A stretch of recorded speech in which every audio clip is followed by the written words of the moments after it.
ನಮಸ್ಕಾರ. 9 ಗಂಟೆ ಪ್ರೈಮ್ ನ್ಯೂಸ್ಗೆ ತಮಗೆಲ್ಲ ಆತ್ಮೀಯವಾದ ಸ್ವಾಗತ. ನಾನು ಶಶಿಧರ್ ಭಟ್. ಹಲವು ಸುದ್ದಿಗಳು, ವಿಭಿನ್ನ ವಿಶ್ಲೇಷಣೆ, ಮಾತು, ಚರ್ಚೆ ಎಲ್ಲ ಇರುತ್ತೆ. ಇದು ಪ್ರೈಮ್ ನ್ಯೂಸ್. ಇವತ್ತಿನ ಪ್ರೈಮ್ ನ್ಯೂಸ್ಗೆ ತಮಗೆಲ್ಲ ಸ್ವಾಗತಿಸ್ತಾ ನನ್ನ ಜೊತೆಗೆ ಜಾಯಿನ್ ಆಗಿರೋ ಅತಿಥಿಗಳನ್ನು ಪರಿಚಯ ಮಾಡಿಕೊಡ್ತೀನಿ. ಮೊದಲನೇದಾಗಿ ಕಾಂಗ್ರೆಸ್ ಪಕ್ಷದ ಹಿರಿಯ ನಾಯಕರು, ವಿಧಾನ ಪರಿಷತ್ ಸದಸ್ಯರು ಆಗಿರುವ ವಿ.ಎಸ್. ಉಗ್ರಪ್ಪ ನಮ್ಮ ಜೊತೆಗಿದ್ದಾರೆ. ಅವ್ರನ್ನ ಪ್ರೀತಿಯಿಂದ ಸ್ವಾಗತಿಸ್ತೀನಿ. ಹಾಗೆ JDS ಪಕ್ಷದ ಶಫೀವುಲ್ಲಾ ಅವರಿದ್ದಾರೆ, ಅವರನ್ನು ಸ್ವಾಗತಿಸ್ತೀನಿ. ಭಾರತೀಯ ಜನತಾ ಪಕ್ಷದ ಡಾಕ್ಟರ್ ವಾಮನಾಚಾರ್ಯ ನಮ್ಮ ಜೊತೆ ಪ್ರೀತಿ ಜಗಳ ಎಲ್ಲವನ್ನು ಹಂಚಿಕೊಳ್ಳುವವರು, ಅವರು ಕೂಡ ಪ್ರೀತಿಯಿಂದ ನಾನು ಈ ಪ್ರೈಮ್ ನ್ಯೂಸ್ಗೆ ಸ್ವಾಗತಿಸ್ತೀನಿ. ಎಸ್, ನಾವು ಅದನ್ನು ಮೊದಲು ನೋಡೋದಬೇಕಾದ್ದು ಈಗ ಹೆಡ್ಲೈನ್ಸ್ ಆದ ಮೇಲೆ ಗೊತ್ತಿದೆ ತಮಗೆ ನಮ್ಮ ಫಾರ್ಮೆಟ್, ಚರ್ಚೆ ಎಲ್ಲ ಇರುತ್ತೆ. ಲಂಡನ್ನಲ್ಲಿ ಬಂಧಿತರಾದ ಮಲ್ಯ ಗಡೀಪಾರು ಸುಲಭವಲ್ಲ. ಇಂಗ್ಲೆಂಡಿನ ಕಾನೂನೇ ಅವರಿಗೆ ಶ್ರೀರಕ್ಷೆ. ದೇಶಕ್ಕೆ ಲಿಕ್ಕರ್ ಕರೆತರೋದು ಕಷ್ಟ.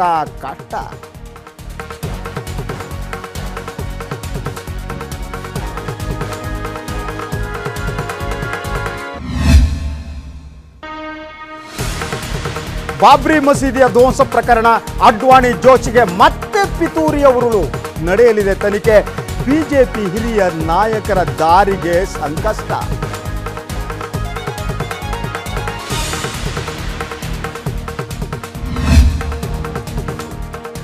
ಇವರು ಬಿಡ್ತಿಲ್ಲ, ಅವರು ಬಗ್ತಿಲ್ಲ. ಬಿಜೆಪಿಯಲ್ಲಿ ಮುಂದುವರಿದ BSY ಈಶ್ವರಪ್ಪ ಒಳಜಗಳ. ಏಪ್ರಿಲ್ 27ಕ್ಕೆ ಬೆಂಗಳೂರಿನಲ್ಲಿ ನಡೆಯಲಿದೆ ಅತೃಪ್ತರ ಸಮಾವೇಶ.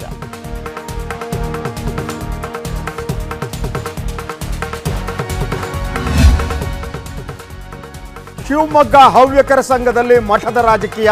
ಚುನಾವಣಾಧಿಕಾರಿಗೆ ಜೀವ ಬೆದರಿಕೆ. ಹವ್ಯಕ ಸಂಘ ವಶಕ್ಕೆ ಪಡೆಯೋದಕ್ಕೆ ಷಡ್ಯಂತ್ರ ರೂಪಿಸಿದ್ರ ಮಠದ ಭಕ್ತರು.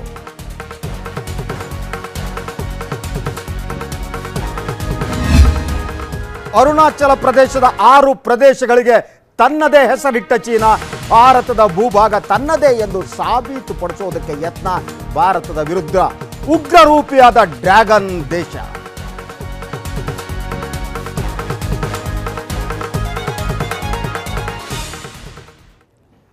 ಎಸ್, ಏನು ಹೆಡ್ಲೈನ್ಸ್ ಆಯಿತು. ಹೆಡ್ಲೈನ್ಸ್ ಸುದ್ದಿ ತೆಗೆದುಕೊಳ್ಳುವುದಕ್ಕಿಂತ ಮೊದಲು ಒಂದು ಸುದ್ದಿ ಇದೆ, ಅದು ಮಹತ್ವದ ಸುದ್ದಿ ಅಂತ ನಾನು ಅಂದ್ಕೊಂಡಿದ್ದೇನೆ. ದೇಶದಲ್ಲಿ ಜಾರಿ ಇದ್ದ VVIP ಸಂಸ್ಕೃತಿಗೆ ಕೇಂದ್ರ ಸರ್ಕಾರ ಬ್ರೇಕ್ ಹಾಕಿದೆ. ರಾಷ್ಟ್ರಪತಿ, ಪ್ರಧಾನಮಂತ್ರಿ, ಮುಖ್ಯ ನ್ಯಾಯಮೂರ್ತಿಗಳು ಸೇರಿದಂತೆ ಯಾರೂ ಕೆಂಪು ದೀಪ ಬಳಸದಂತೆ ಕೇಂದ್ರ ಸರ್ಕಾರ ಮಹತ್ವದ ಆದೇಶ ಹೊರಡಿಸಿದೆ. ಸರ್ಕಾರಿ ಅಧಿಕಾರಿಗಳು, ಗಣ್ಯರು, ಕೇಂದ್ರ ಸಚಿವರು ಸೇರಿದಂತೆ ಯಾರಿಗೂ ಮೇ 1ರಿಂದ ಕೆಂಪು ದೀಪ ಬಳಸದಂತೆ ನಿರ್ಬಂಧ ವಿಧಿಸಲಾಗಿದೆ. ಅಲ್ಲದೆ ಸಂಚಾರ ದಟ್ಟಣೆಯ ಸಮಯದಲ್ಲಿ ಪ್ರಯಾಣಿಕರಿಗೆ ಸೂಚನೆ ನೀಡುವುದಕ್ಕೆ ಹಾಗೂ ಅಗ್ನಿಶಾಮಕ ದಳ, ಪೊಲೀಸ್ ಇಲಾಖೆ, ಸೇನೆ ಮತ್ತು ಆಂಬ್ಯುಲೆನ್ಸ್ಗಳಿಗೆ ನೀಲಿ ದೀಪ ಬಳಸುವಂತೆ ಸೂಚಿಸಲಾಗಿದೆ. 1 ತಿಂಗಳ ಹಿಂದೆ ಪಂಜಾಬ್ ಮುಖ್ಯಮಂತ್ರಿ ಅಮರೇಂದ್ರ ಸಿಂಗ್ ಹಾಗೂ ಉತ್ತರ ಪ್ರದೇಶದ ಮುಖ್ಯಮಂತ್ರಿ ಆದಿತ್ಯನಾಥ್ ಕೂಡ VVIP ಸಂಸ್ಕೃತಿಯನ್ನು ವಿರೋಧಿಸಿದ್ರು. ಇದೀಗ ಇಡೀ ದೇಶಾದ್ಯಂತ ಇದು ವಿಸ್ತರಣೆಯಾಗಲಿದೆ. ಈ ಕುರಿತು ಪ್ರತಿಕ್ರಿಯಿಸಿರುವ ಕೇಂದ್ರ ಸಚಿವ ನಿತಿನ್ ಗಡ್ಕರಿ, ಪ್ರಜಾಪ್ರಭುತ್ವ ವ್ಯವಸ್ಥೆಯಲ್ಲಿ VVIP ಸಂಸ್ಕೃತಿ ಒಳ್ಳೆಯದಲ್ಲ. ಈ ಕುರಿತು ಜನಸಾಮಾನ್ಯರಲ್ಲಿ ಅಸಮಾಧಾನ ಇತ್ತು. ಹೀಗಾಗಿ ಕೇಂದ್ರ ಸರ್ಕಾರ ಈ ನಿಲುವು ತಳೆದಿದೆ ಅಂತ ಹೇಳಿದ್ದಾರೆ.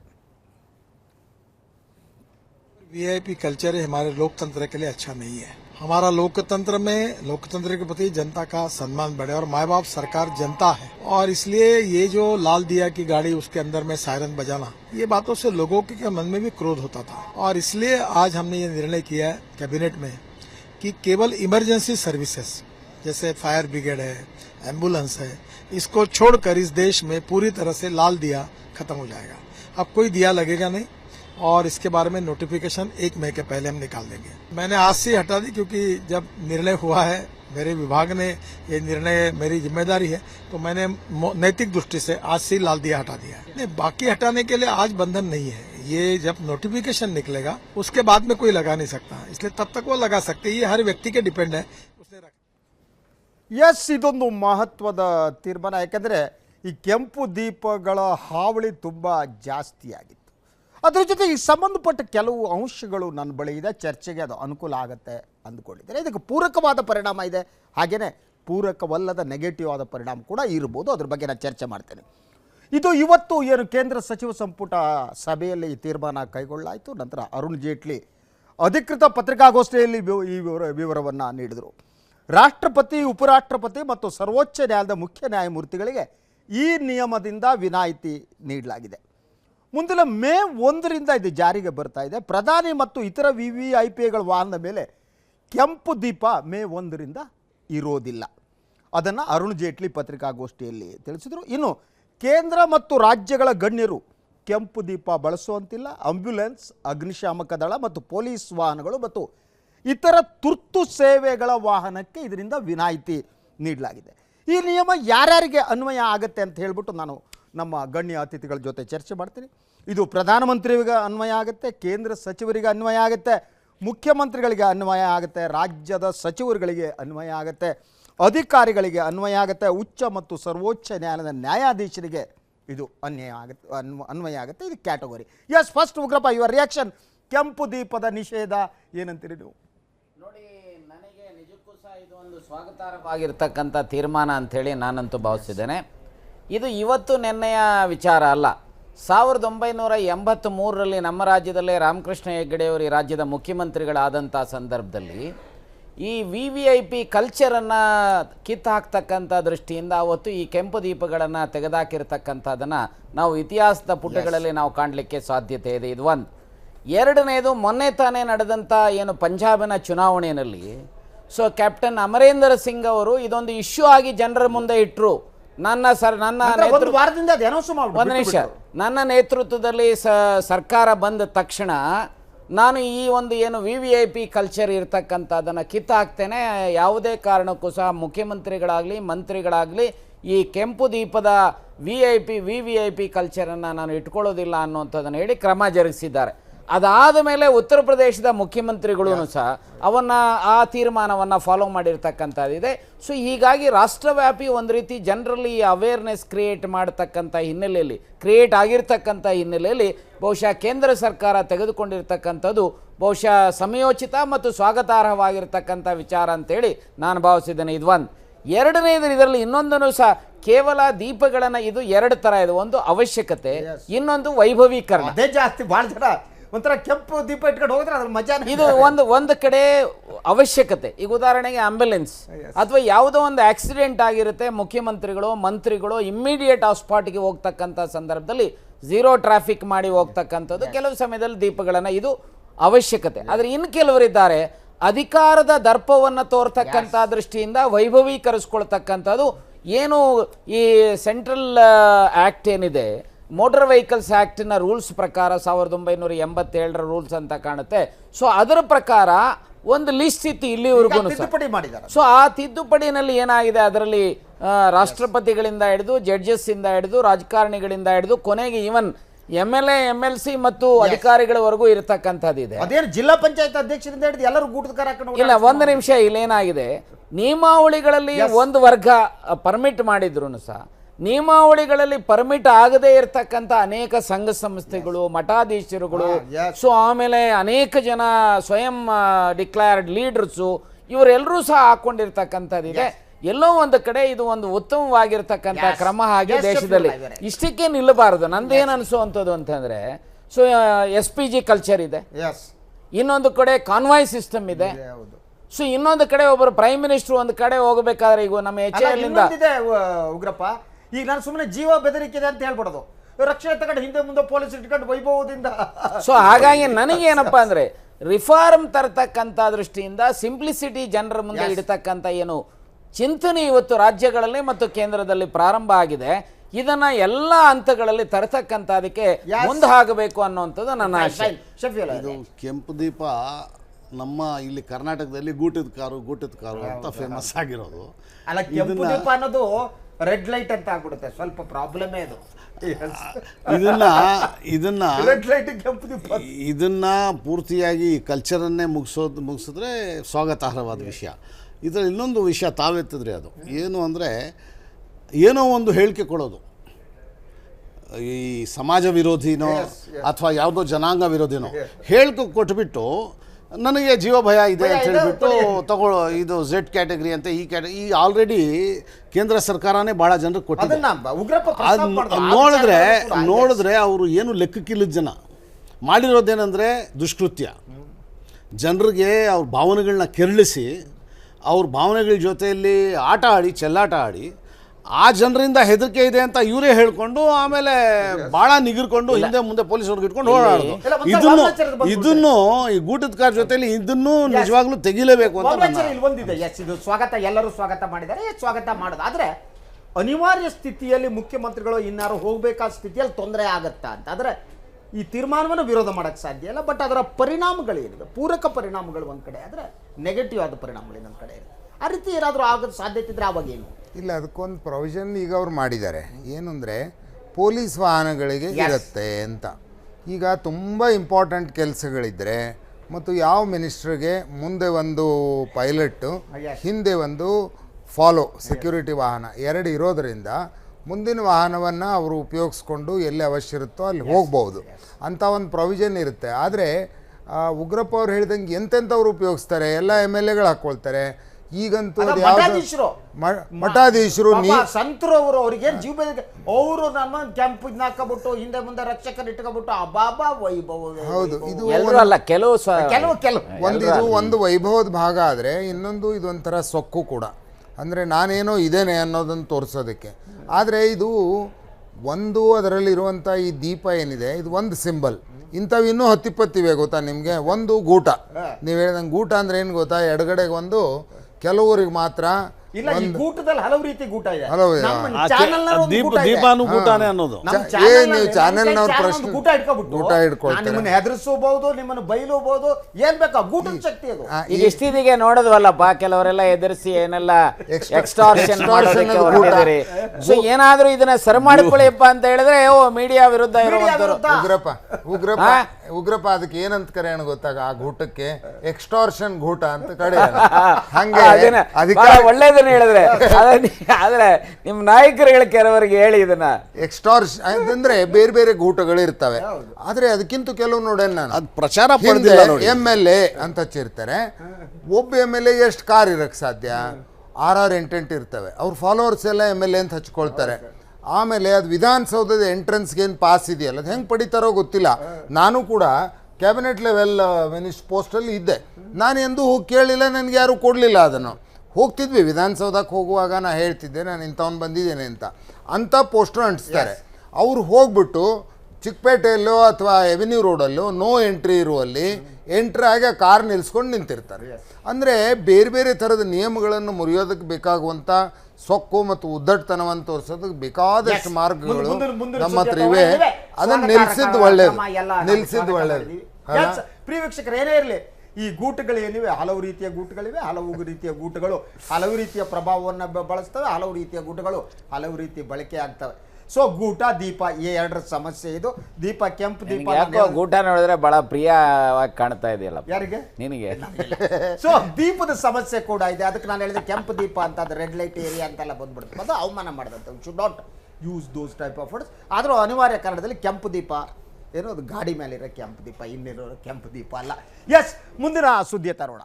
ದೇಶದ ವಿವಿಧ ಬ್ಯಾಂಕ್ಗಳಿಗೆ ಸುಮಾರು 9,000 ಕೋಟಿ ರೂಪಾಯಿ ಮೋಸ ಮಾಡಿ ಪರಾರಿಯಾದ ವಿಜಯ್ ಮಲ್ಯ ಅವರನ್ನು ಭಾರತಕ್ಕೆ ಗಡೀಪಾರು ಮಾಡಲಾಗುತ್ತಾ?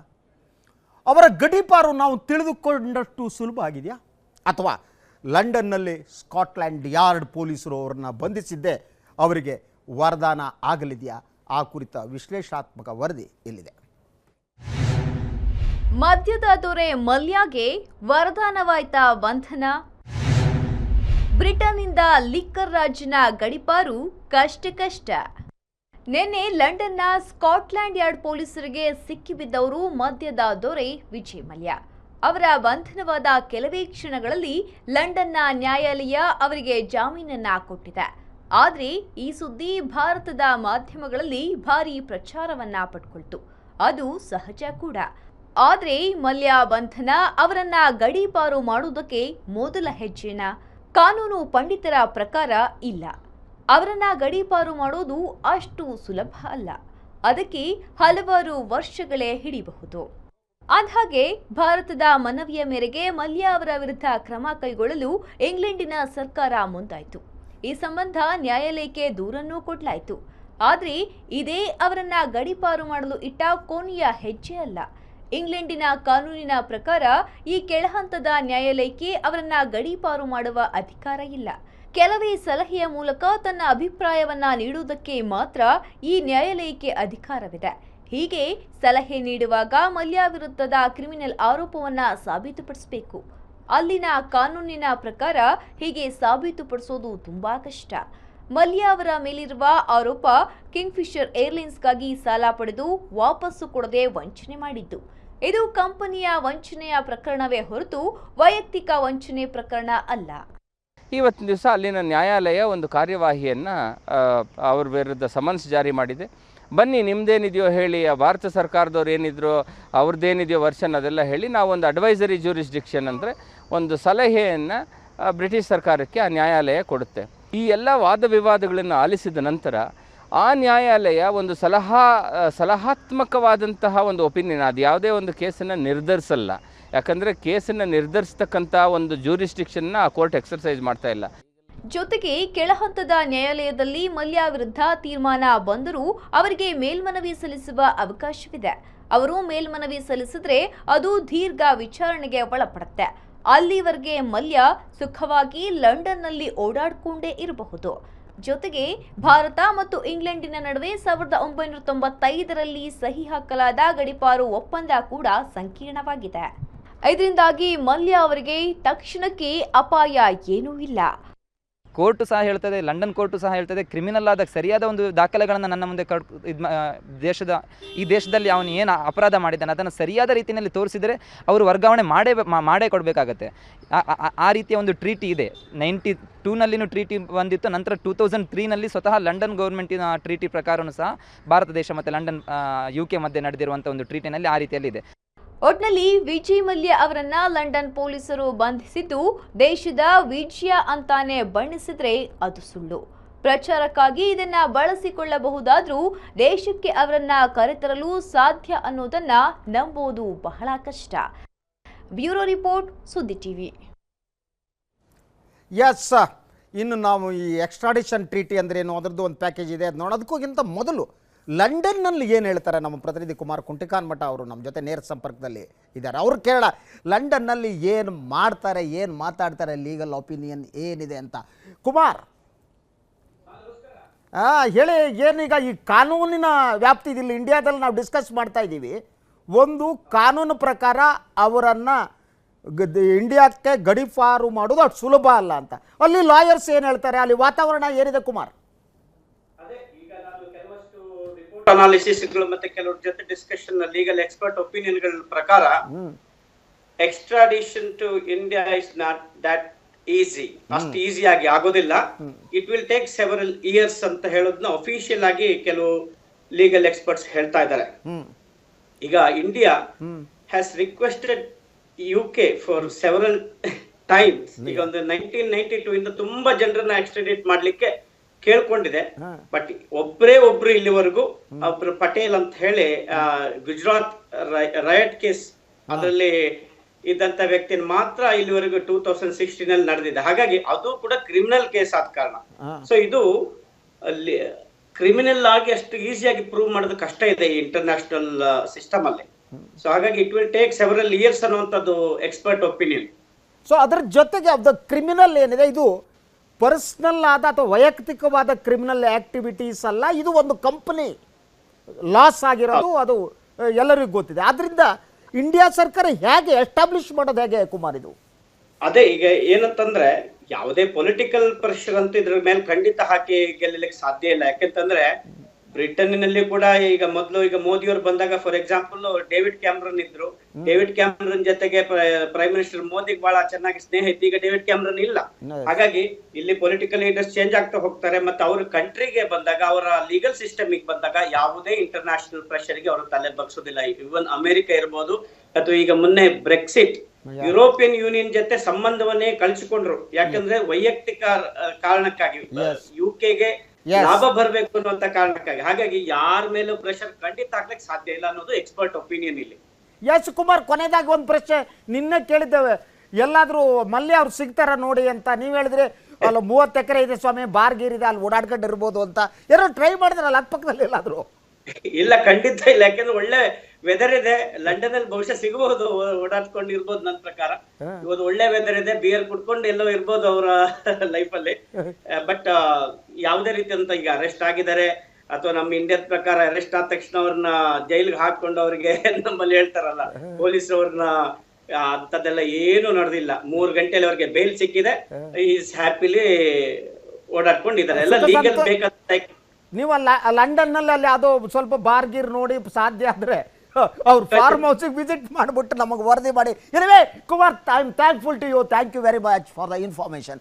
ಎಸ್ ಉಗ್ರಪ್ಪ, ಒಂದು ನಾವು ಇಲ್ಲ ಹೈಪ್, ನಾಳೆ ಬೆಳಗ್ಗೆನೆ ಬಂದ್ಬಿಡ್ತಾರೆ ಅವರು, ಹಿಂಗೆ ಹೋಗ್ಬಿಟ್ಟು ಹಿಂಗೆ ಕರ್ಕೊಬರ್ತಾರೆ ಅನ್ನೋ ಲೆವೆಲಿಗೆ ಬಂದುಬಿಟ್ಟಿದ್ವಿ. ಬಟ್ ಮೋದಿಯವರ ಸರ್ಕಾರ ಅಧಿಕಾರಕ್ಕೆ ಬಂದಾದ ಮೇಲೆ ಲಂಡನ್ನಲ್ಲಿ ಈ ರೀತಿಯ ರಕ್ಷಣೆ ಪಡೆದಿರ್ತ ಒಂದು ಹಂತದಲ್ಲಿ ಲಲಿತ್ ಮೋದಿ ಯಾವ ಕ್ರಿಕೆಟ್ ವಿಚಾರದಲ್ಲಿ ಸುಮಾರು 1800 ಕೋಟಿಯನ್ನು ಗುಳುಂ ಮಾಡಿದ್ದಂಥ ವ್ಯಕ್ತಿಯ ಹಿನ್ನೆಲೆ ಇರತಕ್ಕಂಥದ್ದು ಒಂದು ನೋಡ್ಬೋದು.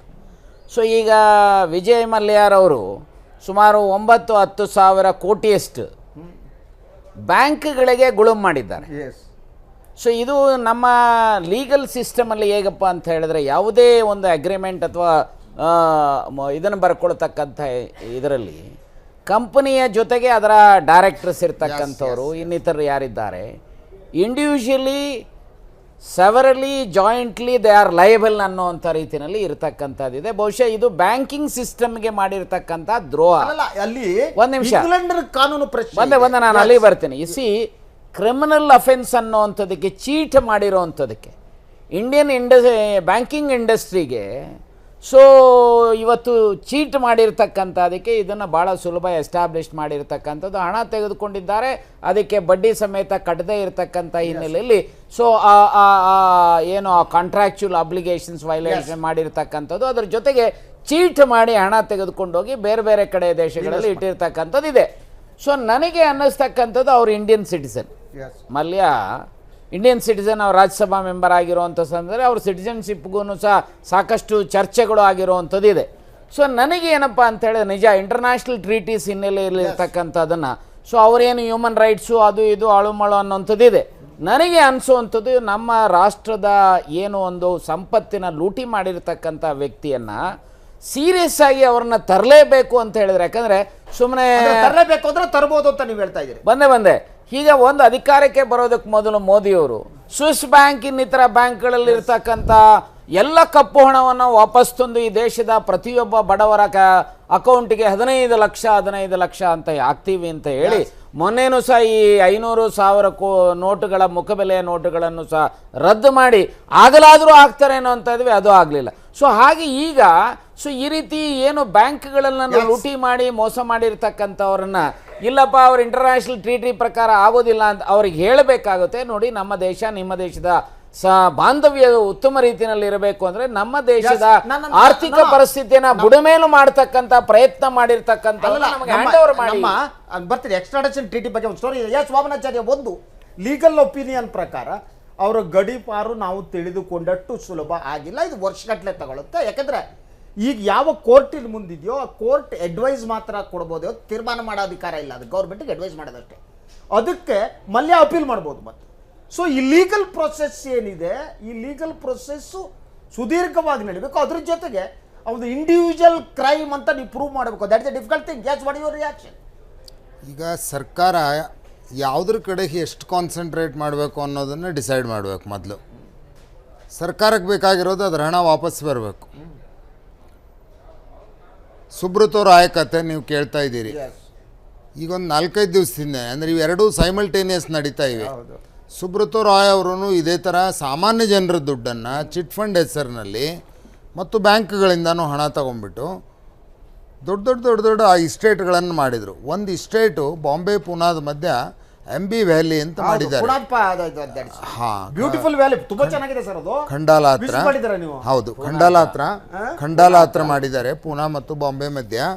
ಈಗೇನಾಗಿದೆ, ಅವ್ರ ಹತ್ರ ಇರುವಂಥ ದುಡ್ಡನ್ನು ವಾಪಸ್ ಪಡೆಯೋದು ಹೆಂಗೆ ಅಂತ ಸರ್ಕಾರ ಹೆಚ್ಚು ಕ್ರಮಗಳನ್ನು ಕೈಗೊಳ್ಳೋಕೆ ಶುರು ಮಾಡ್ತು.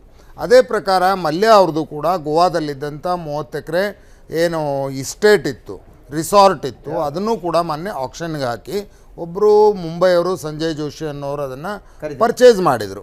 ಉಳಿದವ್ರು ಪರ್ಚೇಸ್ ಮಾಡೋಕ್ಕೂ ಮುಂದೆ ಬಂದಿರಲಿಲ್ಲ. ಅಂದರೆ ಅಷ್ಟು ಅವ್ರದ್ದು ಹೋಲ್ಡ್ ಇತ್ತು. ಇದಿದ್ದಾಗ ಆ ಹಣ ಬಂದದ್ದನ್ನು ಸರ್ಕಾರಕ್ಕೆ ಮುಟ್ತು. ಈ ಥರ ಸರ್ಕಾರ ಹೆಚ್ಚು ಫೋಕಸ್ ಈಗ ಮಾಡಬೇಕಾಗಿದ್ದು ಹಣವನ್ನು ಉಳಿಸೋದಕ್ಕೆ. ಆಮೇಲೆ ಅವರನ್ನು ಅರೆಸ್ಟ್ ಮಾಡಿ ತರೋದಕ್ಕೂ ಪ್ರಯತ್ನಗಳು ಮುಂದುವರಿಬೇಕು. ಏಕೆಂದರೆ ಅರೆಸ್ಟ್ ಮಾಡಿ ಜೈಲಲ್ಲಿ ಹಾಕ್ಬಿಟ್ರೆ ನಮಗೊಂದು ಆತ್ಮೀಯವಾಗಿ ಸಮಾಧಾನ ಆಗ್ಬೋದು, ಬಟ್ ನನಗೆ ಬೇಕಾಗಿರೋದು ಹಣ, ಅಧಿಕಾರ. ಅಂದರೆ ಏನಾಗಿದೆ, ಈ ದೇಶದ ಸಾಮಾನ್ಯ ಜನರ ದುಡ್ಡನ್ನು ತೊಗೊಂಡು ಹೋದವನನ್ನು ಮೊದಲು ದುಡ್ಡು ಕಲೆಕ್ಟ್ ಮಾಡಬೇಕು. ಸರ್ಕಾರಕ್ಕೆ ಬೇಕಾಗಿರೋದು ಅವನೇನು ಮೋಸ ಮಾಡಿದ್ದಾನೆ ಅದು, ಅವನಿಗೆ ಏನಾಯ್ತು ಅನ್ನೋದು ಅವ್ನು ಹಾಳಾಗಿ ಹೋಲೆತ್ತಾಗ ಅಲ್ಲಿದ್ರು. ಆದರೆ ಆಗಬೇಕು, ಆದರೆ ಪ್ರಯಾರಿಟಿ ಏನೇನು ಅಂತ ಫಿಕ್ಸ್ ಆಗಬೇಕು, ಕೇಸ್ ಹಾಕಬೇಕು, ಹಣ ಬರೋಂಗೆ ಮಾಡಬೇಕು, ಆಮೇಲೆ ಅವರನ್ನು ತರಬೇಕು, ಮೂರು ಆಗಬೇಕು, ಅವ್ರ ಮೇಲೆ ಶಿಕ್ಷೆನೂ ಆಗಬೇಕು, ಯಾರು ಬಿಡಬೇಕು ಅಂತ ಹೇಳಲಿಕ್ಕೆ ಸಾಧ್ಯ. ಮೊದಲನೇದಾಗಿ ಇಲ್ಲಿ ಏನು ವಿಷಯ ಮಾತನಾಡ್ತಾ ಇದ್ದಾರೆ ಅಂದರೆ, ಎಲ್ಲರೂ ಮಾತನಾಡ್ತಾ ಇರೋದು ಅವ್ರಿಗೆ ತರೋದು ಹೆಂಗೆ ಅಂತ ಅದ್ರ ಬಗ್ಗೆನೇ ವಿವರಣೆ ಮಾಡಿದ್ರು ನಮ್ಮ ವಾಮನಾಚಾರ್ಯ ಅವರು. ಆದರೆ ಹೋಗಿದ್ದು ಹೇಗೆ ಅದ್ರ ಬಗ್ಗೆನೂ ಸ್ವಲ್ಪ ಗಮನ ಕೊಡಬೇಕು. ಹೋಗಿದ್ದು ಎಲ್ರಿಗೂ ಗೊತ್ತಿದ್ದು, ಎಲ್ಲ ಸರ್ಕಾರಿ ಇದು ಡಿಪಾರ್ಟ್ಮೆಂಟ್ಸ್ಗೆ ಗೊತ್ತಿದ್ದು, ಇದು ನಮ್ಮ ಇಮಿಗ್ರೇಷನ್ ಡಿಪಾರ್ಟ್ಮೆಂಟ್ಗೂ ಗೊತ್ತಿದ್ದು, ವಿತಿನ್ 2-3 ಅವರ್ಸು ಅರ್ಧ ದಿನದಲ್ಲೂ ಹಾರಿ ಹೋಗಿಬಿಟ್ರು. ಅದಕ್ಕೆ ಮುಂಚೆ ಎಲ್ಲರೂ ನೋಡಿದ್ದಾರೆ, ಎಲ್ಲರೂ ಮೀಟ್ ಆಗಿದ್ದಾರೆ, ಎಲ್ಲ ಅಟೆಂಡ್ ಮಾಡಿದ್ದಾರೆ ಏನೇನು ಬೇಕು ಅದು. ನಮ್ಮ ರಾಜಕೀಯ ಅದರಲ್ಲಿ ಕೇಳಿ ಇನ್ನೆಲ್ಲ ನೋಡ್ತಾ ಇದ್ದೆ, ಹೋದಾಗ ನಿಂತ್ಕೊಂಡು ಫೋಟೋಗಳೆಲ್ಲ ಹೋಗೋವಾಗ ಯಾರು ಅನುಕೂಲ ಮಾಡಿಕೊಟ್ರು, ಯಾವ ರೀತಿ ಅವ್ರಿಗೆ ಹೋಗೋದಕ್ಕೆ ಬಿಟ್ಕೊಟ್ರು, ಅವ್ರ ನಿಯತ್ತು ಇವಾಗ ಬರಬೇಕಾದ್ರೆ ಹೇಗಿದೆ ಅಂತಾನು ನೋಡಬೇಕಾಗುತ್ತೆ ಜನ. ನಿನ್ನೆ ಏನು ಮಾಡಿದ್ರು, ಅಲ್ಲಿ ಸ್ಕಾಟ್ಲ್ಯಾಂಡ್ ಯಾರ್ಡ್ ಪೊಲೀಸ್ ಹಿಡಿತಾನೆ ಏನು ಬಂದೇ ಬಿಟ್ರು ಅಂತ ಎಲ್ಲ ಎಗರಿಸ್ಬಿಟ್ರು, ನಿನ್ನೆನೇ ತಂದುಬಿಟ್ರು ಅನ್ನೋ ಥರ.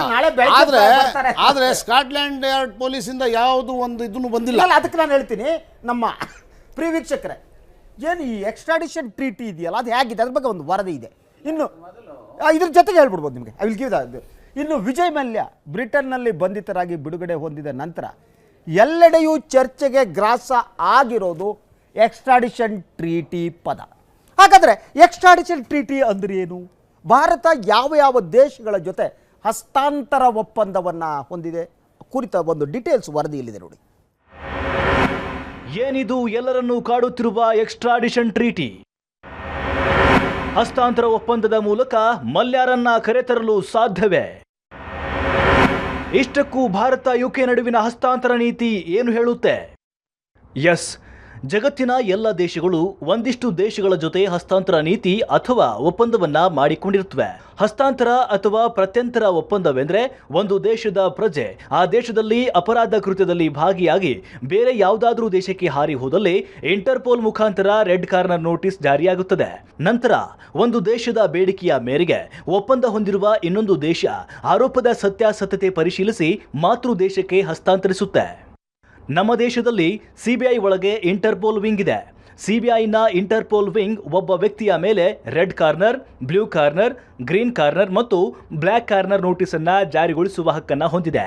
ಇದೇ ರೀತಿ ಸಾವಿರಾರು ಮಂದಿಯ ವಿರುದ್ಧ ಇಂಟರ್ಪೋಲ್ ಹಲವು ವರ್ಷಗಳಿಂದ ನೋಟಿಸ್ ಜಾರಿಗೊಳಿಸುತ್ತಲೇ ಬಂದಿದೆ. ಆದರೆ ಅದೆಷ್ಟೋ ಮಂದಿ ಇನ್ನೂ ಪತ್ತೆಯಾಗಿಲ್ಲ. ಎಷ್ಟೋ ಮಂದಿ ಅವರು ತಲೆಮರೆಸಿಕೊಂಡಿರುವ ರಾಷ್ಟ್ರಗಳ ಸಹಾಯದಿಂದಲೇ ಹಾಯಾಗಿದ್ದಾರೆ. ಇನ್ನು ಕೆಲ ಮಂದಿ ಬೇರೆ ದೇಶದ ಪೌರತ್ವ ಪಡೆದು ಅಲ್ಲಿ ಸಜ್ಜನರಾಗಿ ತಪ್ಪಿಸಿಕೊಂಡ್ರೆ, ಕೆಲವರು ಚಿಕ್ಕ ಪುಟ್ಟ ರಾಷ್ಟ್ರಗಳ ಡಿಪ್ಲೊಮ್ಯಾಟಿಕ್ ಇಮ್ಯುನಿಟಿ ಅಂದ್ರೆ ರಾಜತಾಂತ್ರಿಕ ವಿನಾಯಿತಿಯನ್ನು ಪಡೆದು ಕುಳಿತಿದ್ದಾರೆ. ಇವರು ಎದುರಿಗೆ ಬಂದರೂ ಬಂಧಿಸುವಂತಿಲ್ಲ. ಇನ್ನು ವಿಜಯ್ ಮಲ್ಯ ಅವರ ವಿಚಾರಕ್ಕೆ ಬಂದ್ರೆ, ಅವರು ಯುನೈಟೆಡ್ ಕಿಂಗ್ಡಮ್ಮಿನ ಪೌರತ್ವವನ್ನು ಪಡೆದಿದ್ದಾರೆ. ಜೊತೆಗೆ ಅವರು ಅನಿವಾಸಿ ಭಾರತೀಯ. ವಿಜಯ್ ಮಲ್ಯ ತಾಂತ್ರಿಕವಾಗಿ ಯುಕೆ ಪ್ರಜೆ ಮತ್ತು ಭಾರತದಲ್ಲಿ ಉದ್ಯಮವನ್ನು ನಡೆಸ್ತಾ ಇದ್ದಾರೆ. ಅವರು ನೆಲೆಸಿರುವುದು ಇಂಗ್ಲೆಂಡ್ನಲ್ಲಿ ಆಗಿರುವುದರಿಂದ ಅಲ್ಲಿನ ಸರ್ಕಾರ ಅವರ ಪ್ರಜೆಯ ಮೇಲೆ ಹೆಚ್ಚಿನ ಕಾಳಜಿಯನ್ನ ತೋರುತ್ತೆ. ಜೊತೆಗೆ ಮಲ್ಯ ವಿರುದ್ಧ ಕ್ರಿಮಿನಲ್ ಎಂದು ಸಾಬೀತು ಮಾಡುವ ಯಾವುದೇ ಸಾಕ್ಷ್ಯ ಭಾರತದ ತನಿಖಾ ಸಂಸ್ಥೆಗಳ ಕೈಯಲ್ಲಿಲ್ಲ. ಹೀಗಿದ್ದಾಗ ಯುಕೆ ನ್ಯಾಯಾಲಯವನ್ನ ಕನ್ವಿನ್ಸ್ ಮಾಡುವುದು ಕಷ್ಟದ ವಿಚಾರ. ಮತ್ತು ಭಾರತ ಮತ್ತು ಇಂಗ್ಲೆಂಡ್ ನಡುವಿನ ಪ್ರತ್ಯಂತರ ಒಪ್ಪಂದದಲ್ಲಿ ಕೂಡ ಮಲ್ಯ ಅವರಿಗೆ ಸಹಕಾರಿಯಾಗುವಂತೆ ಇದೆ. ಇಂಗ್ಲೆಂಡ್ ಒಪ್ಪಂದ ಮಾಡಿಕೊಂಡಿರುವ ದೇಶಗಳ ಪಟ್ಟಿಯಲ್ಲಿನ ಭಾರತ 2ನೇ ದರ್ಜೆಯ ದೇಶಗಳ ಪಟ್ಟಿಯಲ್ಲಿದೆ. ಈ ಹಿನ್ನೆಲೆಯಲ್ಲಿ ಭಾರತ ದೇಶದ ನಡುವಿನ ಒಪ್ಪಂದಕ್ಕಿಂತ ಅಲ್ಲಿನ ಪೌರ ವಿಜಯ್ ಮಲ್ಯ ಪರವಾಗಿಯೇ ಇಂಗ್ಲೆಂಡ್ ನ್ಯಾಯಾಲಯ ಮತ್ತು ಸರ್ಕಾರ ನಿಲ್ಲುವ ಸಾಧ್ಯತೆ ದಟ್ಟವಾಗಿದೆ. ಶರತ್ ಶರ್ಮಾ, ಕಲಗಾರು, ಸುದ್ದಿ ಟಿವಿ. ಎಸ್, ಇದು ಅಷ್ಟು ಸುಲಭ ಅಲ್ಲ. ಎಂತೆಂಥ ಕಳ್ಳರು ಹೋಗಿ ಅಲ್ಲಿ ಇಂಗ್ಲೆಂಡ್ನಲ್ಲಿ ಉಳ್ಕೊಂಡಿದ್ದಾರೆ. ಇದುವರೆಗೆ ನಮ್ಗೆ ಅವ್ರನ್ನ ಕರೆತರಕ್ಕಾಗಿಲ್ಲ. ಉಗ್ರಗಾಮಿಗಳ ಪಟ್ಟ ಇರೋರು ಇದ್ದಾರೆ. ಏನು ಸಿಖ್ ದಂಗೆ ನಡೀತು, ಸಿಖ್ ಭಯೋತ್ಪಾದನೆ ನಡೀತು, ಆ ಸಂದರ್ಭದಲ್ಲಿ ಇದ್ದವ್ರನ್ನ ಕಳಿಸ್ರಯ್ಯ ಅಂದ್ರೆ ಕಳಿಸಿಲ್ಲ. ಸೊ ಇವರು ಸಾಧ್ಯನಾ ಅಂತ ಇದು ಪ್ರಶ್ನೆ ನಾವು ಚರ್ಚೆ ಮಾಡ್ತಾ ಇರೋದು. ಯಾಸ್ ಉಗ್ರಪ್ಪ, ನನಗೆ ಅನಿಸುವಂಥದ್ದು ನಮ್ಮ ಸಂವಿಧಾನದಲ್ಲಿ ಆರ್ಟಿಕಲ್ 21 ಪ್ರಕಾರ right to life and liberty is a fundamental right. ಆದರೆ ಯಾವ ಸಂದರ್ಭದಲ್ಲಿ ಅವರ ರೈಟ್ ಟು ಲೈಫ್ ಆ್ಯಂಡ್ ಲಿಬರ್ಟಿಯನ್ನು ಕಟ್ಟೈಲ್ ಮಾಡಲಿಕ್ಕೆ ಸಾಧ್ಯತೆ ಇದೆ ಅಂತ ಹೇಳಿದರೆ ಕಾನೂನಿನ ಚೌಕಟ್ಟಿನಲ್ಲಿ ಅವರೇನಾದರೂ ಅಪರಾಧವನ್ನು ಮಾಡಿದಾಗ, ಈಗ ಉದಾಹರಣೆಗೆ under section 415 of Indian penal code ಪ್ರಕಾರ ಈ ಚೀಟಿಂಗ್ ಅಂದರೆ ಏನು ಅನ್ನೋದ್ರ ಡೆಫಿನೇಷನ್ ಇದೆ. ಅದು ಪನಿಷ್ಮೆಂಟ್ ಏನು ಅಂಡರ್ ಸೆಕ್ಷನ್ 420 ಪ್ರಕಾರ. ನನಗೇನಪ್ಪ ಅಂದರೆ ನಾನೇನು ಹೇಳೋವಂಥದ್ದು, ಇಂಡಿಯಾದಲ್ಲಿ ಅವ ಕ್ರಿಮಿನಲ್ ಅಫೆನ್ಸನ್ನು ಈಗಾಗಲೇ ಮಾಡಿದ್ದಾನೆ ಅನ್ನೋವಂಥದ್ದು ಮೇಲ್ನೋಟಕ್ಕೆ ಕಂಡು ಬರತಕ್ಕಂಥದ್ದು. ಈಗ ನಿಜ ಇವತ್ತು ಅನೇಕ ಲೂಪೋಲ್ಸ್ ಇರ್ತಕ್ಕಂಥ ಹಿನ್ನೆಲೆಯಲ್ಲಿ ರಕ್ಷಣೆಯನ್ನು ಪಡಿತಾ ಇದ್ದಾರೆ. ಆದರೆ ಅವರಿಗೆ ಆ ದೇಶಕ್ಕೆ ಇಷ್ಟೊಂದು ಒಬ್ಬ ವ್ಯಕ್ತಿಯನ್ನು ರಕ್ಷಣೆ ಮಾಡ್ತಕ್ಕಂಥ ಇಂಟ್ರೆಸ್ಟ್ ಬಹುಶಃ ಅಷ್ಟೊಂದು ಇರಲಿಕ್ಕಿಲ್ಲ. ಆದರೆ ಈ ಸರ್ಕಾರಗಳು, ನಮ್ಮ ಸರ್ಕಾರ ಏನಿದೆಯಲ್ಲ ನೋಡಿ, ನಮ್ಮ ದೇಶದ ಆರ್ಥಿಕ ಪರಿಸ್ಥಿತಿಯನ್ನು ಬುಡಮೇಲು ಮಾಡತಕ್ಕಂಥ ಕೃತ್ಯ ಎಸಗತಕ್ಕಂಥ ಪ್ರಯತ್ನ ಮಾಡಿರ್ತಕ್ಕಂಥ ಮನುಷ್ಯನ ಅವಶ್ಯಕತೆ ಇದೆ. ಇವನನ್ನು ಕೋರ್ಟಲ್ಲಿ ಪ್ರೂವ್ ಮಾಡಬೇಕು. ಅದನ್ನ ಲೀಗಲ್ ಬ್ಯಾಟಲ್ ಇರ್ಬೋದು, ರಾಜತಾಂತ್ರಿಕ ಒಪ್ಪಂದಗಳು, ತೀರ್ಮಾನಗಳಿರ್ಬೋದು, ಇದರ ಹಿನ್ನೆಲೆಯಲ್ಲಿ ಸೀರಿಯಸ್ ಆಗಿ ಮಾಡತಕ್ಕಂಥ ಕೆಲಸ ಮಾಡಿದಾಗ ಸೀರಿಯಸ್ ಮಾಡಿದ್ರೆ ಆಗತ್ತೆ ಅಂತ ನನಗೆ ಬಹುಶಃ ಆಗುತ್ತೆ ಅನ್ನೋದಕ್ಕೋಸ್ಕರನೇ ಇಷ್ಟೆಲ್ಲ ಪ್ರಯತ್ನಗಳು ಮತ್ತು ಕಾನೂನುಗಳಿರೋದು. ಇದನ್ನ ಮಾಡಿದ ಕಾನೂನುಗಳೇ ಇಲ್ತಾ ಇದ್ದಿದ್ರೆ ಎಫರ್ಟ್ಸ್ ಯಾಕೆ ಆಗ್ತಾರೆ? ಅವರು ಕೋರ್ಟಲ್ಲಿ ಅವರು ಒಪ್ಪೋ ಹಂಗೆ ಇದೊಂದು ಕ್ರಿಮಿನಲ್ ಆಕ್ಟ್ ಅಂತ ಮಾಡಬೇಕು. ಅಲ್ಲಿರೋ ಸಮಸ್ಯೆ ಏನು ಗೊತ್ತಾ ನಿಮಗೆ? ಅಲ್ಲಿ ಒಂದು ನೀವು ಈ ಕಾರ್ಪೊರೇಟ್ ಕರಪ್ಷನ್ ಏನಿದೆ ಅಥವಾ ಕಾರ್ಪೊರೇಟ್ ಅವ್ಯವಹಾರಗಳೇನಿವೆ ಅದು ಬೇರೆ, ಇಂಡಿವಿಜುವಲ್ ಬೇರೆ. ಇಂಡಿವಿಜುವಲ್ ಆದಾಗ ನಿಮ್ಮನ್ನು ಹಸ್ತಾಂತರ ಮಾಡೋದು ಈಸಿ. ಇದು ಒಬ್ಬರು ಏನು ಮಾಡ್ತಾ ಹೇಳ್ತಾ ಹೋಗ್ತಾರಂದ್ರೆ, ಮಲ್ಯ ಇದು ಏನಾಗಿದೆ, ನನ್ನ ಕಿಂಗ್ ಫಿಶರ್ ಏರ್ಲೈನ್ ಲಾಸ್ ಆಗಿದೆ, ಕಂಪ್ನಿ ಲಾಸ್, ಅದು ನಾಟ್ ಇಂಡಿವಿಜುವಲ್. ಅವನ ಆರ್ಗ್ಯುಮೆಂಟ್ ಅದೇ. ಇಂಥ ಸ್ಥಿತಿಯಲ್ಲಿ ಇಂಗ್ಲೆಂಡಿನೆಲ್ಲ ಒಬ್ಬ ವ್ಯಕ್ತಿಯನ್ನ ರಕ್ಷಣೆ ಮಾಡೋದಕ್ಕೆ ಹೆಚ್ಚು ಡೆಮೊಕ್ರಾಟಿಕ್ ಹೆಚ್ಚಿದಾಗಿದೆ. ಅದರ ಮುಂದೆ ಉಳ್ಕೊಬಿಡ್ತಾನ ಅವನು. ಇನ್ನೊಂದು ಏನಾಗಿದೆ, ಈಗ ಅವರ ಮನೆ ಹರಾಜು ಮಾಡಿದ್ರಲ್ಲಿ ಇತ್ತೀಚೆಗೆ ಬಾಂಬೆನಲ್ಲೋ ಎಲ್ಲೋ, ಅದನ್ನ ಅವರ ಕಂಪನಿಯ ಲೆಕ್ಕದಲ್ಲಿ ಅಲ್ಲ, ಇಂಡಿಯಾದ ಲಾ ಬೇರೆ. What I am trying to tell you why ಅವರ ಪ್ರಾಪರ್ಟಿಯನ್ನ ಇವತ್ತು ಆಕ್ಷನ್ಗೆ ತಂದಿರುವಂತದ್ದು ಇಂಡಿವಿಜುವಲಿ ಅವರ ಲಯಬಿಲಿಟೀಸ್ ಇದೆ. ಈ ಹಿನ್ನೆಲೆ ಇದರ ನಂದೇನಪ್ಪ, ಎಸ್ ಯು ಆರ್ ಕರೆಕ್ಟ್. ಆದ್ರೆ ಏನಪ್ಪಾ ಅಂದ್ರೆ ಅವ್ರಿಗೆ ಹೇಳಬೇಕಾಗುತ್ತೆ, ಇಲ್ಲಿ not only company, even individually ಅವರು ಇನ್ವಾಲ್ವ್ ಇಲ್ಲ. ಇದು ಜಗತ್ತಿನಾದ್ಯಂತ ಈ ಪ್ರೈವೇಟ್ ಲಿಮಿಟೆಡ್ ಮತ್ತು ಪಬ್ಲಿಕ್ ಲಿಮಿಟೆಡ್, ಆ ಲಿಮಿಟೆಡ್ ಶಬ್ದ ಇದೆಯಲ್ಲ, ಅದು that always says that limited liabilities ಅನ್ನೋದೇ. ಅಂದರೆ ಅದರ ಇರುವಂಥ ಡೈರೆಕ್ಟರ್ ಮತ್ತು ಚೇರ್ಮನ್ಗೆ ಇರುವಂಥ ಒಟ್ಟು ಲಯಬಿಲಿಟಿ ಇದೆಯಲ್ಲ, ಜಗತ್ತಿನ ನಿಯಮ, ಭಾರತದಲ್ಲಿ ಹೆಂಗಿದೆ ಅನ್ನೋದಲ್ಲ, ಅವರ ಲಯಬಿಲಿಟೀಸು ಲಿಮಿಟೆಡ್. ಯಾವುದೇ ಒಂದು ಕಂಪನಿ ನಾನು ದಿವಾಳಿ ಎದ್ದಿದ್ದೇನೆ ಅಂತ ಘೋಷಣೆ ಮಾಡಿಬಿಟ್ರೆ ಮುಗಿದೋಯ್ತು ಅಲ್ಲಿಗೆ. ಅವನ ಮೇಲೆ ಯಾವ ಕೇಸು ಹಾಕೋಕ್ಕಾಗಲ್ಲ ನಿಮಗೆ. ಇಂಥವು ಎಷ್ಟೋ ಕೇಸ್ಗಳಾಗಿವೆ. ನಿಮಗೆ ನೆನಪಿರ್ಬೋದು, ಅಮೆರಿಕಾದಲ್ಲೂ ಕೂಡ ಇತ್ತೀಚೆಗೆ ಹೌಸಿಂಗ್ ಸ್ಕ್ಯಾಮ್ ಆದಾಗ ಎಷ್ಟೊಂದು ಕಂಪನಿಗಳು ನಾವು ದಿವಾಳಿ ಎದ್ದಿದ್ದೇವೆ, ವಿ ಹ್ಯಾವ್ ಗಾನ್ ಬ್ಯಾಂಕ್ರಪ್ಟ್ ಅಂತ ಡಿಕ್ಲೇರ್ ಮಾಡಿ ಮುಗೀತು, ಆ ಕಂಪನಿ ಕ್ಲೋಸ್ ಆಗೋಯ್ತು. ಇಂಥ ಸ್ಥಿತಿ ಬೇರೆ ಬೇರೆ ದೇಶಗಳಲ್ಲಿ ಇರುವಾಗ ಒಂದು ಉದ್ಯಮವನ್ನು, ಒಂದು ಇಂಡಸ್ಟ್ರಿಯನ್ನು ಪ್ರಾರಂಭ ಮಾಡಿದವರು ಮತ್ತು ಅದನ್ನು ನಡೆಸುವವರು, ಅವ್ರಿಗೆ ಇಷ್ಟು ಇಮ್ಯುನಿಟಿ ಎಲ್ಲ ಕಡೆಗೂ ಇದೆ. ನಾನು ಆ ಹಣವನ್ನು ವೈಯಕ್ತಿಕವಾಗಿ ತಗೊಂಡಿಲ್ಲ ಮತ್ತು ನಾನು ವೈಯಕ್ತಿಕವಾಗಿ ಹಣವನ್ನು ಇಟ್ಕೊಂಡಿಲ್ಲ ಅಂತ ಅವರು ಅಲ್ಲಿ ಹೇಳಿದರು ಅಂದರೆ ಅದಕ್ಕೆ ಹೆಚ್ಚು ಮಹತ್ವ ಆ ದೇಶಗಳಲ್ಲಿ ಬರುತ್ತೆ. ಭಾರತದಲ್ಲಿ ಮಾತ್ರ ನಾವು ಇಂಡಿವಿಜುವಲಿನೂ ಬ್ಯಾಂಕ್ನಲ್ಲಿ ಸಾಲ ಕೊಡುವಾಗ ಬರೀ ಕಂಪನಿ ಹೆಸರಿನಲ್ಲಿ ಕೊಡ್ತಾ ಇಲ್ಲ. ಯಾಕೆಂದರೆ ಬ್ಯಾಂಕ್ನಲ್ಲಿ ನಮ್ಮಲ್ಲಿ ಈ ಪ್ರಾಬ್ಲಮ್ಸ್ ಹಿಂದಕ್ಕಾಗಿರೋದ್ರಿಂದ ಅವ್ರದ್ದು ಇಂಡಿವಿಜುವಲ್ ಸೆಕ್ಯೂರಿಟಿ ಅಥವಾ ಸ್ಯೂರಿಟಿ ಅಂತ ತಗೊಳ್ತೇವೆ. ಉಳಿದ ಜಗತ್ತಿನ ಬೇರೆ ದೇಶಗಳಲ್ಲಿ ಇಂಡಿವಿಜುವಲ್ ಸೆಕ್ಯೂರಿಟಿ ತಗೊಳ್ಳುವಂಥ ಬ್ಯಾಂಕ್ ಪದ್ಧತಿಗಳು ಇಲ್ಲ. UK ಲಾ ಏನಿದೆಯೋ ಅದ್ರ ಪ್ರಕಾರ ಎಸ್ಟಾಬ್ಲಿಷ್ ಮಾಡಬೇಕಾಗುತ್ತೆ. ಆ ಎಸ್ಟಾಬ್ಲಿಷ್ ಮಾಡೋದಕ್ಕೆ ಇಲ್ಲಿ ಪ್ರಿಪರೇಷನ್ ಎಲ್ಲ ಮಾಡ್ಕೊಂಡಿರಬೇಕಾಗುತ್ತೆ. ಇವರು ಎಷ್ಟು ಮಟ್ಟಿಗೆ ಪ್ರಿಪೇರ್ ಆಗಿದ್ದಾರೆ ಅನ್ನೋದ್ರ ಬಗ್ಗೆ ಪ್ರಶ್ನೆ ಹೇಳುತ್ತೆ. ಅಷ್ಟು ಒಂದೇ ಅಲ್ಲ, ಲಲಿತ್ ಮೋದಿ ಎಷ್ಟು ವರ್ಷಗಳಿಂದ ಅಲ್ಲಿದ್ದುಬಿಟ್ಟು ಸಾವಿರಾರು ಕೋಟಿ ಅಷ್ಟೊಂದು ಹಗರಣ ನಡೆದ್ರು ಅಲ್ಲ ಅಂತವ್ರ ಬಗ್ಗೆ ಅಲ್ಲ. ಬೇರೆ ದೇಶದಲ್ಲಿ ದಾವೂದ್ ಇದ್ದಾರೆ, ದಾವೂದ್ ಇಲ್ಲಿ ಮರ್ಡರ್ ಮಾಡಿಸಿ ಬೇರೆ ದೇಶದಲ್ಲಿ ಇದಾರಲ್ಲ, ದಾವೂದ್ ನಮ್ಮ ಬ್ರದರ್ ಅವರು ಅಲ್ಲೇ ಇದ್ದಾರೆ, ಅರೆಸ್ಟ್ ಮಾಡೋಕ್ಕಾಗಿಲ್ಲ. ಫೋನ್ ಮಾಡಿಬಿಟ್ಟು ಅಲ್ಲಿ ಅನುಕೂಲಗಳು ಮಾಡಿಕೊಡ್ತಾ ಇದ್ಮೇಲೆ ಅವ್ರಿಗೆ ಯಾವಾಗ ಕರ್ಕೊಂಡ್ಬರ್ತಾರೆ ಅದ್ರ ಬಗ್ಗೆನೂ ಸ್ವಲ್ಪ ಏನಪ್ಪ ಅಂತ ಹೇಳಿದ್ರೆ, ಅವರು ಡಿಕ್ಲೇರ್ ಮಾಡಿದ ಕ್ಷಣಕ್ಕೆ ಆಗೋದಿಲ್ಲ. ಇನ್ನು ನಮ್ಮ ಕಂಪನೀಸ್ ಆ್ಯಕ್ಟ್ ಪ್ರಕಾರ ಲಿಕ್ವಿಡೇಷನ್ಗೆ ಸೊ ಇದು ಲಿಕ್ವಿಡೇಷನ್ ಪ್ರೊಸೀಡಿಂಗ್ಸ್ ಅನ್ನು ಇನಿಷಿಯೇಟ್ ಮಾಡಿ ಅಸೆಟ್ಸ್ ಅಂಡ್ ಲಯಬಿಲಿಟೀಸ್ ಇದು ಒಂದು ಕಡೆ. ಆದರೆ ಇವತ್ತು ಬ್ರಿಟಿಷರ ಮುಂದೆ, ಬ್ರಿಟಿಷ್ ಸರ್ಕಾರದ ಮುಂದೆ UK ನಲ್ಲಿ ಇರ್ತಕ್ಕಂಥದಕ್ಕೆ ಇವರನ್ನ ವಾಪಸ್ ಕರೆಸ್ಕೊಳ್ತಕ್ಕಂಥದಕ್ಕೆ there must be some reason. So ಅದನ್ನ ಎಸ್ಟಾಬ್ಲಿಷ್ ಮಾಡತಕ್ಕಂಥದ್ದು ಇವತ್ತು ಕೇಂದ್ರ ಸರ್ಕಾರದ ಮೇಲಿದೆ. ಈ ಕಾರಣಗಳಿಗೋಸ್ಕರ ಇವರ ಅವಶ್ಯಕತೆ ಇದೆ. ನಿಮ್ಮ ಕಾನೂನಲ್ಲಿ ಈ ರೀತಿಯ ಅವಕಾಶಗಳು ಇರ್ತಕ್ಕಂಥದ್ರಲ್ಲಿ ಇದನ್ನ ಎಸ್ಟಾಬ್ಲಿಷ್ ಮಾಡಬೇಕು, ಕೋರ್ಟಲ್ಲಾಗ್ಲಿ ಅಥವಾ ಸರ್ಕಾರದ ಇದರ ಪ್ರಯತ್ನಗಳು ಕೇಂದ್ರ ಸರ್ಕಾರ ಮಾಡಿದಾಗ ಮಾತ್ರ ಈ ರೀತಿ ದೇಶದ್ರೋಹಿ ಕೆಲಸ ಮಾಡಿರೋರನ್ನ ವಾಪಸ್ ಬಿಟ್ರೆ ಇವತ್ತೇನಾಗಿದೆ ಗೊತ್ತಾ, ಯುನೈಟೆಡ್ ಬ್ರೆವರೀಸ್ ಏನಿದೆ UB ಯಾವ್ದ್ರದ್ದು ಮಲ್ಯ ಚೇರ್ಮನ್ ಅದನ್ನು ಈಗ ಆ ಕಂಪನಿಯನ್ನ ಅವ್ರು ಆಲ್ಮೋಸ್ಟ್ ಮಾರಾಟ ಮಾಡಿದ್ದಾರೆ. ಅದ್ರ ಓನರ್ಸ್ ಯಾವ್ದೋ ಬೇರೆ ಫಾರಿನ್ ಇನ್ನೊಬ್ರು ತಗೊಂಡ್ಬಿಟ್ಟಿದ್ದಾರೆ. ಈಗ ಅದನ್ನು ನೆಕ್ಸ್ಟ್ ಫೋಸ್ಟರ್ನವ್ರು ತಗೊಳ್ಬೇಕು ಅಂತ ಇನ್ನೊಂದು ಪ್ರಯತ್ನ ಹೇಗಿದೆ ಅಂದ್ರೆ, ಈಗ ಉದಾಹರಣೆಗೆ ಅನಿಲ್ ಅಂಬಾನಿ ಈ ನಮ್ಮ ದೇಶದಲ್ಲಿ 1,26,000 ಕೋಟಿ ಸಾಲ ತೆಗೆದುಕೊಂಡಿದ್ದಾರೆ. ಆದರೆ ನಮ್ಮ ದೇಶದಲ್ಲಿ ಅವರ ಅಸೆಟ್ಸ್ ಅಂಡ್ ಲಯಬಿಲಿಟೀಸ್ ಇರೋದು ಒಂದು ಮಾಹಿತಿಯ ಪ್ರಕಾರ ಮತ್ತೆ ಒಂದು ರಿಪೋರ್ಟ್ ಪ್ರಕಾರ 65,000 ಕೋಟಿ. ಇನ್ನು ಮಿಕ್ಕಿದ್ದನ್ನೆಲ್ಲ ಸೊ ಅವರು ವಿದೇಶಗಳಲ್ಲಿ ತೆಗೆದುಕೊಂಡು ಹೋಗಿ ಇಟ್ಟಿರ್ತಕ್ಕಂಥದ್ದಿದೆ. ಸೊ ಅದನ್ನ ಏನಾಗ್ತಾ ಈ ತರದವನ್ನ ನಾವು ಪ್ಲಗ್ ಮಾಡದ ಇದ್ರೆ ದೇಶದ ಎಕಾನಮಿ ಮೇಲೆ ಬಹಳಷ್ಟು ಪರಿಣಾಮಗಳಾಗ್ತವೆ.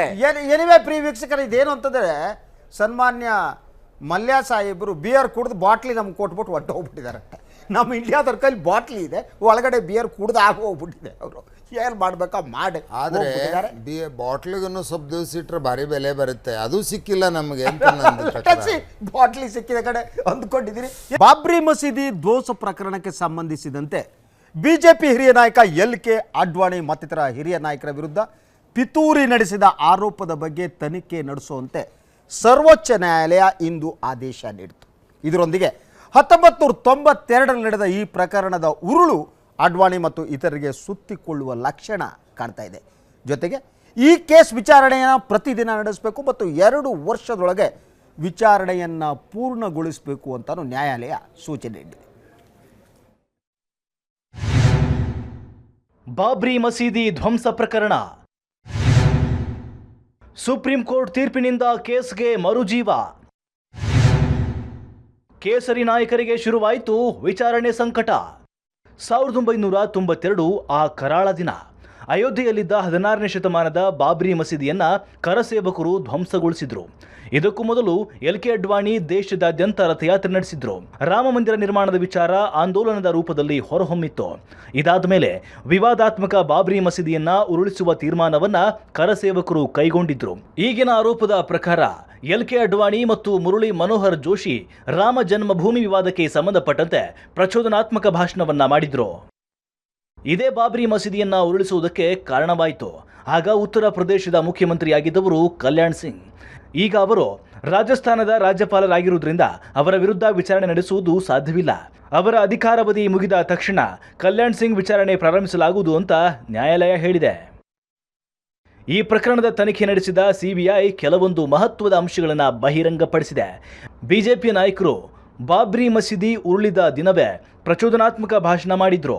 ಅದು ಸಹ ಈ ಮಸೀದಿಯ ಹತ್ತಿರದಲ್ಲೇ ಸಿದ್ಧಪಡಿಸಲಾದ ವೇದಿಕೆಯಲ್ಲಿ. ಇದು ಮಸೀದಿಯನ್ನ ಉರುಳಿಸಲು ನಡೆಸಿದ ಷಡ್ಯಂತ್ರದಲ್ಲಿ ಇವರೆಲ್ಲ ಪಾಲುದಾರರಾಗಿರುವುದನ್ನು ಸಾಬೀತುಪಡಿಸುತ್ತದೆ ಎಂದು CBI ಹೇಳಿದೆ. ಇನ್ನು ಅಂದು ಈ ಪ್ರಕರಣದ ಪ್ರಾರಂಭಿಕ ವಿಚಾರಣೆ ರಾಯ್ಬರೇಲಿ ನ್ಯಾಯಾಲಯದಲ್ಲಿ ಪ್ರಾರಂಭವಾಯಿತು. 2010ರಲ್ಲಿ ಅಲಹಾಬಾದ್ ಹೈಕೋರ್ಟ್ ಬಿಜೆಪಿ ನಾಯಕರ ಮೇಲಿನ ಪಿತೂರಿ ಆರೋಪವನ್ನು ಒಪ್ಪಿಕೊಳ್ಳಲಿಲ್ಲ.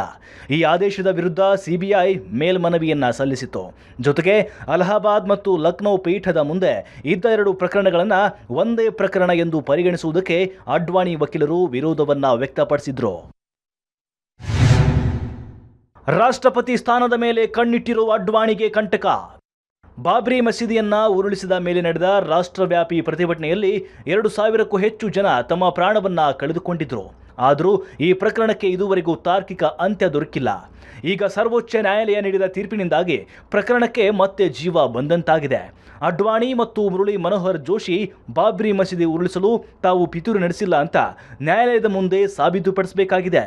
ಆದರೆ CBI ಪ್ರಕಾರ ಇವರು ಪಿತೂರಿ ನಡೆಸಿದ್ದಕ್ಕೆ ಎಲ್ಲ ಸಾಕ್ಷ್ಯಾಧಾರಗಳು ಇವೆ.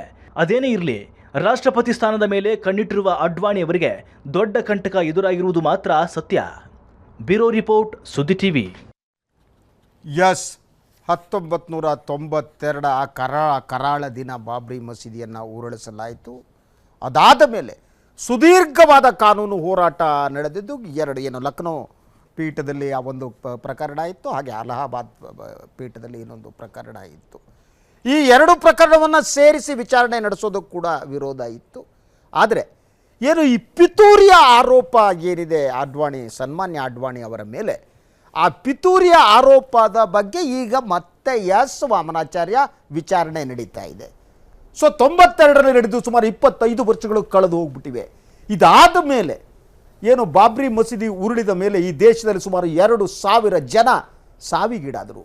ಆ ದುರಂತ ಕೂಡ ನಮ್ಮ ಕಣ್ಣು ಮುಂದಿದೆ. ಇವತ್ತು ನ್ಯಾಯಾಲಯ ನೀಡಿದ ಈ ತೀರ್ಪು ತುಂಬ ಮಹತ್ವದ್ದು ಅಂತ ನಾನು ನಂಬಿದ್ದೇನೆ. Your reaction?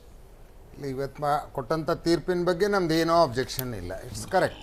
ಒಂದು ಕೋರ್ಟು ನಡಿಬೇಕಾದಂಥ ಒಂದು ಪದ್ಧತಿ ಏನಾಗಿತ್ತು ಅಂದರೆ ಅದರಲ್ಲಿ ಎರಡಿತ್ತು. ಒಂದು ಷಡ್ಯಂತ್ರ ರಚಿಸಿದ್ದಾರೆ ಅನ್ನೋದು ಒಂದು, ಇನ್ನೊಂದು ಡೆಮಾಲಿಷನ್ನಲ್ಲಿ ಆದಂಥ ಅಂದರೆ ಯಾವ ಮಾರ್ಗವನ್ನು ಕೈಗೊಂಡ್ರು ಅದರ ಬಗ್ಗೆ. ಈ ಎರಡೂ ಕೇಸ್ಗಳು ಒಂದು ಲೋಕಲ್ ಕೋರ್ಟಲ್ಲಿ ನಡೆದು ಫೈಜಾಬಾದ್ನಿಂದ, ಆಮೇಲೆ ಅವು ಇದಕ್ಕೆ ಯಾಕೆ ಹೋದವು ಅಂತ ಗೊತ್ತಿಲ್ಲ, ಅಂದರೆ ರಾಯ್ಬರೇಲಿಗೆ ನಂಗೆ ಗೊತ್ತಿಲ್ಲ, ಅದರಿಂದ ಬಹಳ ಅಂತರ ಇದೆ. ಆದರೂ ಅಲ್ಲಿಗೆ ಯಾಕೆ ಹೋಯ್ತೋ ಆ ಕೇಸ್ ಗೊತ್ತಿಲ್ಲ. ಅಲ್ಲಿ ಯಾರಾದರೂ ವಕೀಲರು ಕೇಸ್ ಹಾಕಿರಬೇಕು, ಅಲ್ಲಿ ನಡೆದಿರಬೇಕು. ಅಲ್ಲಿಂದ ಎರಡೂ ಕೇಸುಗಳು ಒಂದು ಲಕ್ನೋಗೆ ಒಂದು ಅಲಹಾಬಾದ್ಗೆ ಟ್ರಾನ್ಸ್ಫರ್ ಆದವು. ಅಲಹಾಬಾದ್ನಲ್ಲಿ ಈ ಕೇಸ್ಗಳ ಬಗ್ಗೆ ಡಿಟೇಲ್ಡಾಗಿ ಹಿಯರಿಂಗ್ ಆಗಿ 132 ಜನರದು ಸಾಕ್ಷಿಗಳನ್ನು ಪಡೆದು ಅದರ ನಂತರ ಅಲಹಾಬಾದ್ ಒಂದು ಜಜ್ಮೆಂಟ್ ಕೊಡ್ತು, ಇದರಲ್ಲಿ ಏನೂ ತಥ್ಯ ಇಲ್ಲ, ಯಾವುದೇ ಷಡ್ಯಂತ್ರ ನಡೆದಿಲ್ಲ ಅಂತ. ಅದೇ ರೀತಿ ಲಕ್ನೋ ಹೈಕೋರ್ಟ್ ಕೂಡ ಈ ನಡೆದಂಥ ಇದರಲ್ಲಿ ಲಾ ಆ್ಯಂಡ್ ಆರ್ಡರ್ದು ಯಾವುದೇ ಪ್ರಾಬ್ಲಮ್ ಆಗಿರಲಿಲ್ಲ. ಮತ್ತು ಕಲ್ಯಾಣ್ ಸಿಂಗ್ ಅವರು ಅವರ ಕ್ಯಾಬಿನೆಟ್ ಡಿಸಿಷನ್ ಪ್ರಕಾರ ಅವತ್ತು ಯಾವುದೇ ಪೊಲೀಸರನ್ನು ಇತ್ಯಾದಿಯನ್ನು ಕಳಿಸಿಲ್ಲ. ಅದರಿಂದಾಗಿಯೇ ಮುಂದೆ ಮುಲಾಯಂ ಸಿಂಗ್ ಚೀಫ್ ಮಿನಿಸ್ಟರ್ ಆದ ನಂತರ ಸಾವಿರಾರು ಜನ ಸತ್ರು. ಆದರೆ ಆವಾಗಿದ್ದಂಥ ಕಲ್ಯಾಣ್ ಸಿಂಗ್ ಸರ್ಕಾರದಲ್ಲಿ ಒಬ್ಬರೂ ಸಾಯಲಿಲ್ಲ, ಅಂದರೆ ಗೋಳಿಬಾರ ಆಗಲಿಲ್ಲ ಅನ್ನೋದು. ಅಂದರೆ ಅಷ್ಟು ಜನ ಸೇರಿದಾಗ ನಾನು ಗೋಳಿಬಾರ ಮಾಡಲ್ಲ, ಯಾವ ಪೊಲೀಸರನ್ನು ಹಾಕಲ್ಲ ಅಂತ ಹೇಳಿದರು. ಈಗ ಆ ಕೇಸ್ ಏನಾಯಿತು, CBIನವರು ಈಗ ಒಂದು 5 ವರ್ಷಗಳ ಹಿಂದೆ ಈ ಕೇಸನ್ನು ಹಿಯರಿಂಗ್ ಚೆನ್ನಾಗಾಗಲಿಲ್ಲ, ಇದ್ರ ಬಗ್ಗೆ ಇನ್ನೂ ಡೀಟೇಲ್ಸ್ ಸಿಗಬೇಕಾಗಿತ್ತು ಅಂತ ಸುಪ್ರೀಂ ಕೋರ್ಟ್ಗೆ ಹೋದರು. ಆ ಕೇಸ್ ಪೆಂಡಿಂಗ್ ಇತ್ತು. ಈಗ ಲಿಸ್ಟ್ ಪ್ರಕಾರ ಬಂದಂಥ ಕೇಸ್ನಲ್ಲಿ ಈಗ ಅದರ ನಂಬರ್ ಹತ್ತಿದೆ. ಆ ಕೇಸನ್ನು ಇನ್ಕ್ವೈರಿ ಮಾಡಿ ಇನ್ನೊಮ್ಮೆ ಡಿಟೇಲ್ಡ್ ಆಗಿ 2 ವರ್ಷ ಸತತವಾಗಿ ಬಿಡದೆ ಇನ್ಕ್ವೈರಿ ಮಾಡಿರಿ. ಇನ್ಕ್ವೈರಿ ಅಂದರೆ ಮತ್ತೆ ಹೋಗಿ ಕೇಸ್ ಹುಡುಕೋದಲ್ಲ, ಇರುವಂಥ ಕೇಸನ್ನು ಕೋರ್ಟ್ನಲ್ಲಿ ಹಿಯರಿಂಗ್ ಮಾಡಬೇಕು ಇನ್ನೂ ಒಂದ್ಸಲ. ಇನ್ನೂ ಒಮ್ಮೆ ಬೇಕಿದ್ರೆ ಆ 136 ಜನ ಏನು ಸಾಕ್ಷ್ಯ ಕೊಟ್ಟಿದ್ದಾರೆ ಅವರನ್ನು ಅಂದರೆ ಕ್ರಾಸ್ ಕ್ವಶನ್ ಮಾಡಿ ಡೀಟೇಲ್ಸ್ ಪಡಿಬಹುದು. ಇಷ್ಟು ಹೇಳಿದ್ದಾರೆ. ಇದರಿಂದ ನ್ಯಾಯ ಏನಿದೆ ಅನ್ನೋದು ಸ್ಪಷ್ಟವಾಗಿ ಗೊತ್ತಾಗುತ್ತೆ. ಈಗಾಗಲೇ ಒಂದು ಕೋರ್ಟ್ ಇದರ ಬಗ್ಗೆ ನಿರ್ಣಯ ಕೊಟ್ಟಿದೆ. 2ನೇ ಕೋರ್ಟ್ ಏನು ಬರುತ್ತೆ ಅನ್ನೋದನ್ನ that we will welcome. Sir, ನಂದು ಒಂದೆರಡು ಪ್ರಶ್ನೆ ಇದೆ. ನಾನು ವೆಲ್ಕಮ್ ಸರ್, ನಂದು ಒಂದೆರಡು ಪ್ರಶ್ನೆ ಇದೆ. ನಮಗೆ ರಥಯಾತ್ರೆ ನಡೆದಿದ್ದು ಗೊತ್ತಿದೆ. ರಥಯಾತ್ರೆಯಲ್ಲಿ ಯಾರ್ಯಾರು ಯಾವ ರೀತಿ ಭಾಷಣ ಮಾಡಿದ್ರು ಅದು ಪ್ರಚೋದನಾತ್ಮಕ ಹೌದೋ ಅಲ್ವೋ ಅನ್ನುವ ಪ್ರಶ್ನೆ ಇದೆ. ಅದಕ್ಕೂ ಉತ್ತರ ಕೊಡ್ಬೋದಾಗಿದೆ ಅಲ್ವಾ? ಸೊ ಅದಾದ ಮೇಲೆ ಬಾಬ್ರಿ ಮಸೀದಿ ಉರುಳಿದ ಸಂದರ್ಭದ ಫೋಟೋಗಳು ಆ ಕಾಲದಲ್ಲಿ ಬಂದಿತ್ತು ಸರ್. ಅದರ ಒಂದು ಫೋಟೋ ಆದ್ವಾನಿಯವರು ಹೀಗೆ ಕೂತಿದ್ದಾರೆ, ಅವರ ಮಗಳಂತಿರುವ ಉಮಾಭಾರತಿಯವರು ಹಿಂದೆ ಅವರನ್ನು ಹೀಗೆ ಹಿಡಿದುಕೊಂಡು ಸಂತಸ ಪಡ್ತಾ ಇರುವ ಫೋಟೋ, ಬಾಬ್ರಿ ಮಸೀದಿ ಉರುಳಿದ್ದನ್ನು ನೋಡಿ ಸಂತಸ ಪಡ್ತಿರುವ ಫೋಟೋ ಆ ಪತ್ರಿಕೆಗಳಲ್ಲಿ ಬಂದಿತ್ತು. ಅದು ತಾವು ಗಮನಿಸ್ತೀರಿ ಅಂತ ನಾನು ನಂಬಿದ್ದೇನೆ. 1992 ಅದರ ಮುಂದೆ ಇವತ್ತು ಹೇಳ್ತೀನಿ, ನಮಗೆಲ್ಲ ನಾವು ತಪ್ಪು ಮಾಡಿದಾಗ ಒಂದು ರಿಪೆಂಟೆನ್ಸ್ ಇರಬೇಕು ಸರ್. ನಾನು ತಪ್ಪು ಮಾಡಿದೆ ಅಂತ ಅಹಂಕಾರ. ಇವತ್ತು ಉಮಾಭಾರತಿ ಅವರ ಹೇಳಿಕೆ ಇದೆ. ಅವರು ಹೇಳ್ತಾರೆ, here is no conspiracy, it all happened in full public view. ಇದು ಈ ಹೇಳಿಕೆ ಕಾನ್ಸ್ಪಿರಸಿ ಅಂದ್ರೆ ಅದರ ಜೊತೆಗೆ ಸರ್ ಒಂದು ನಿಮಿಷ ಸರ್, ಅದರ ಜೊತೆಗೆ ನಾನು ರಾಜೀನಾಮೆ ನೀಡಬೇಕಾಗಿಲ್ಲ, ನನಗೆ ಹೆಮ್ಮೆ ಇದೆ ಎನ್ನುವ ಅರ್ಥದ ಮಾತುಗಳನ್ನು ಉಮಾಭಾರತಿ ಆಡಿದ್ದಾರೆ. ಯಾಕಂದರೆ ರಾಮ ಮಂದಿರ ಒಂದು 3 ವಿಚಾರ ಮಾಡಿದ್ದಾರೆ, ಗೋವು, ರಾಮ ಮಂದಿರ ಇತ್ಯಾದಿ ಸಂಬಂಧಪಟ್ಟರೆ ನಾವು ಏನದಕ್ಕಾದರೂ ಸಿದ್ಧ ಅಂತ.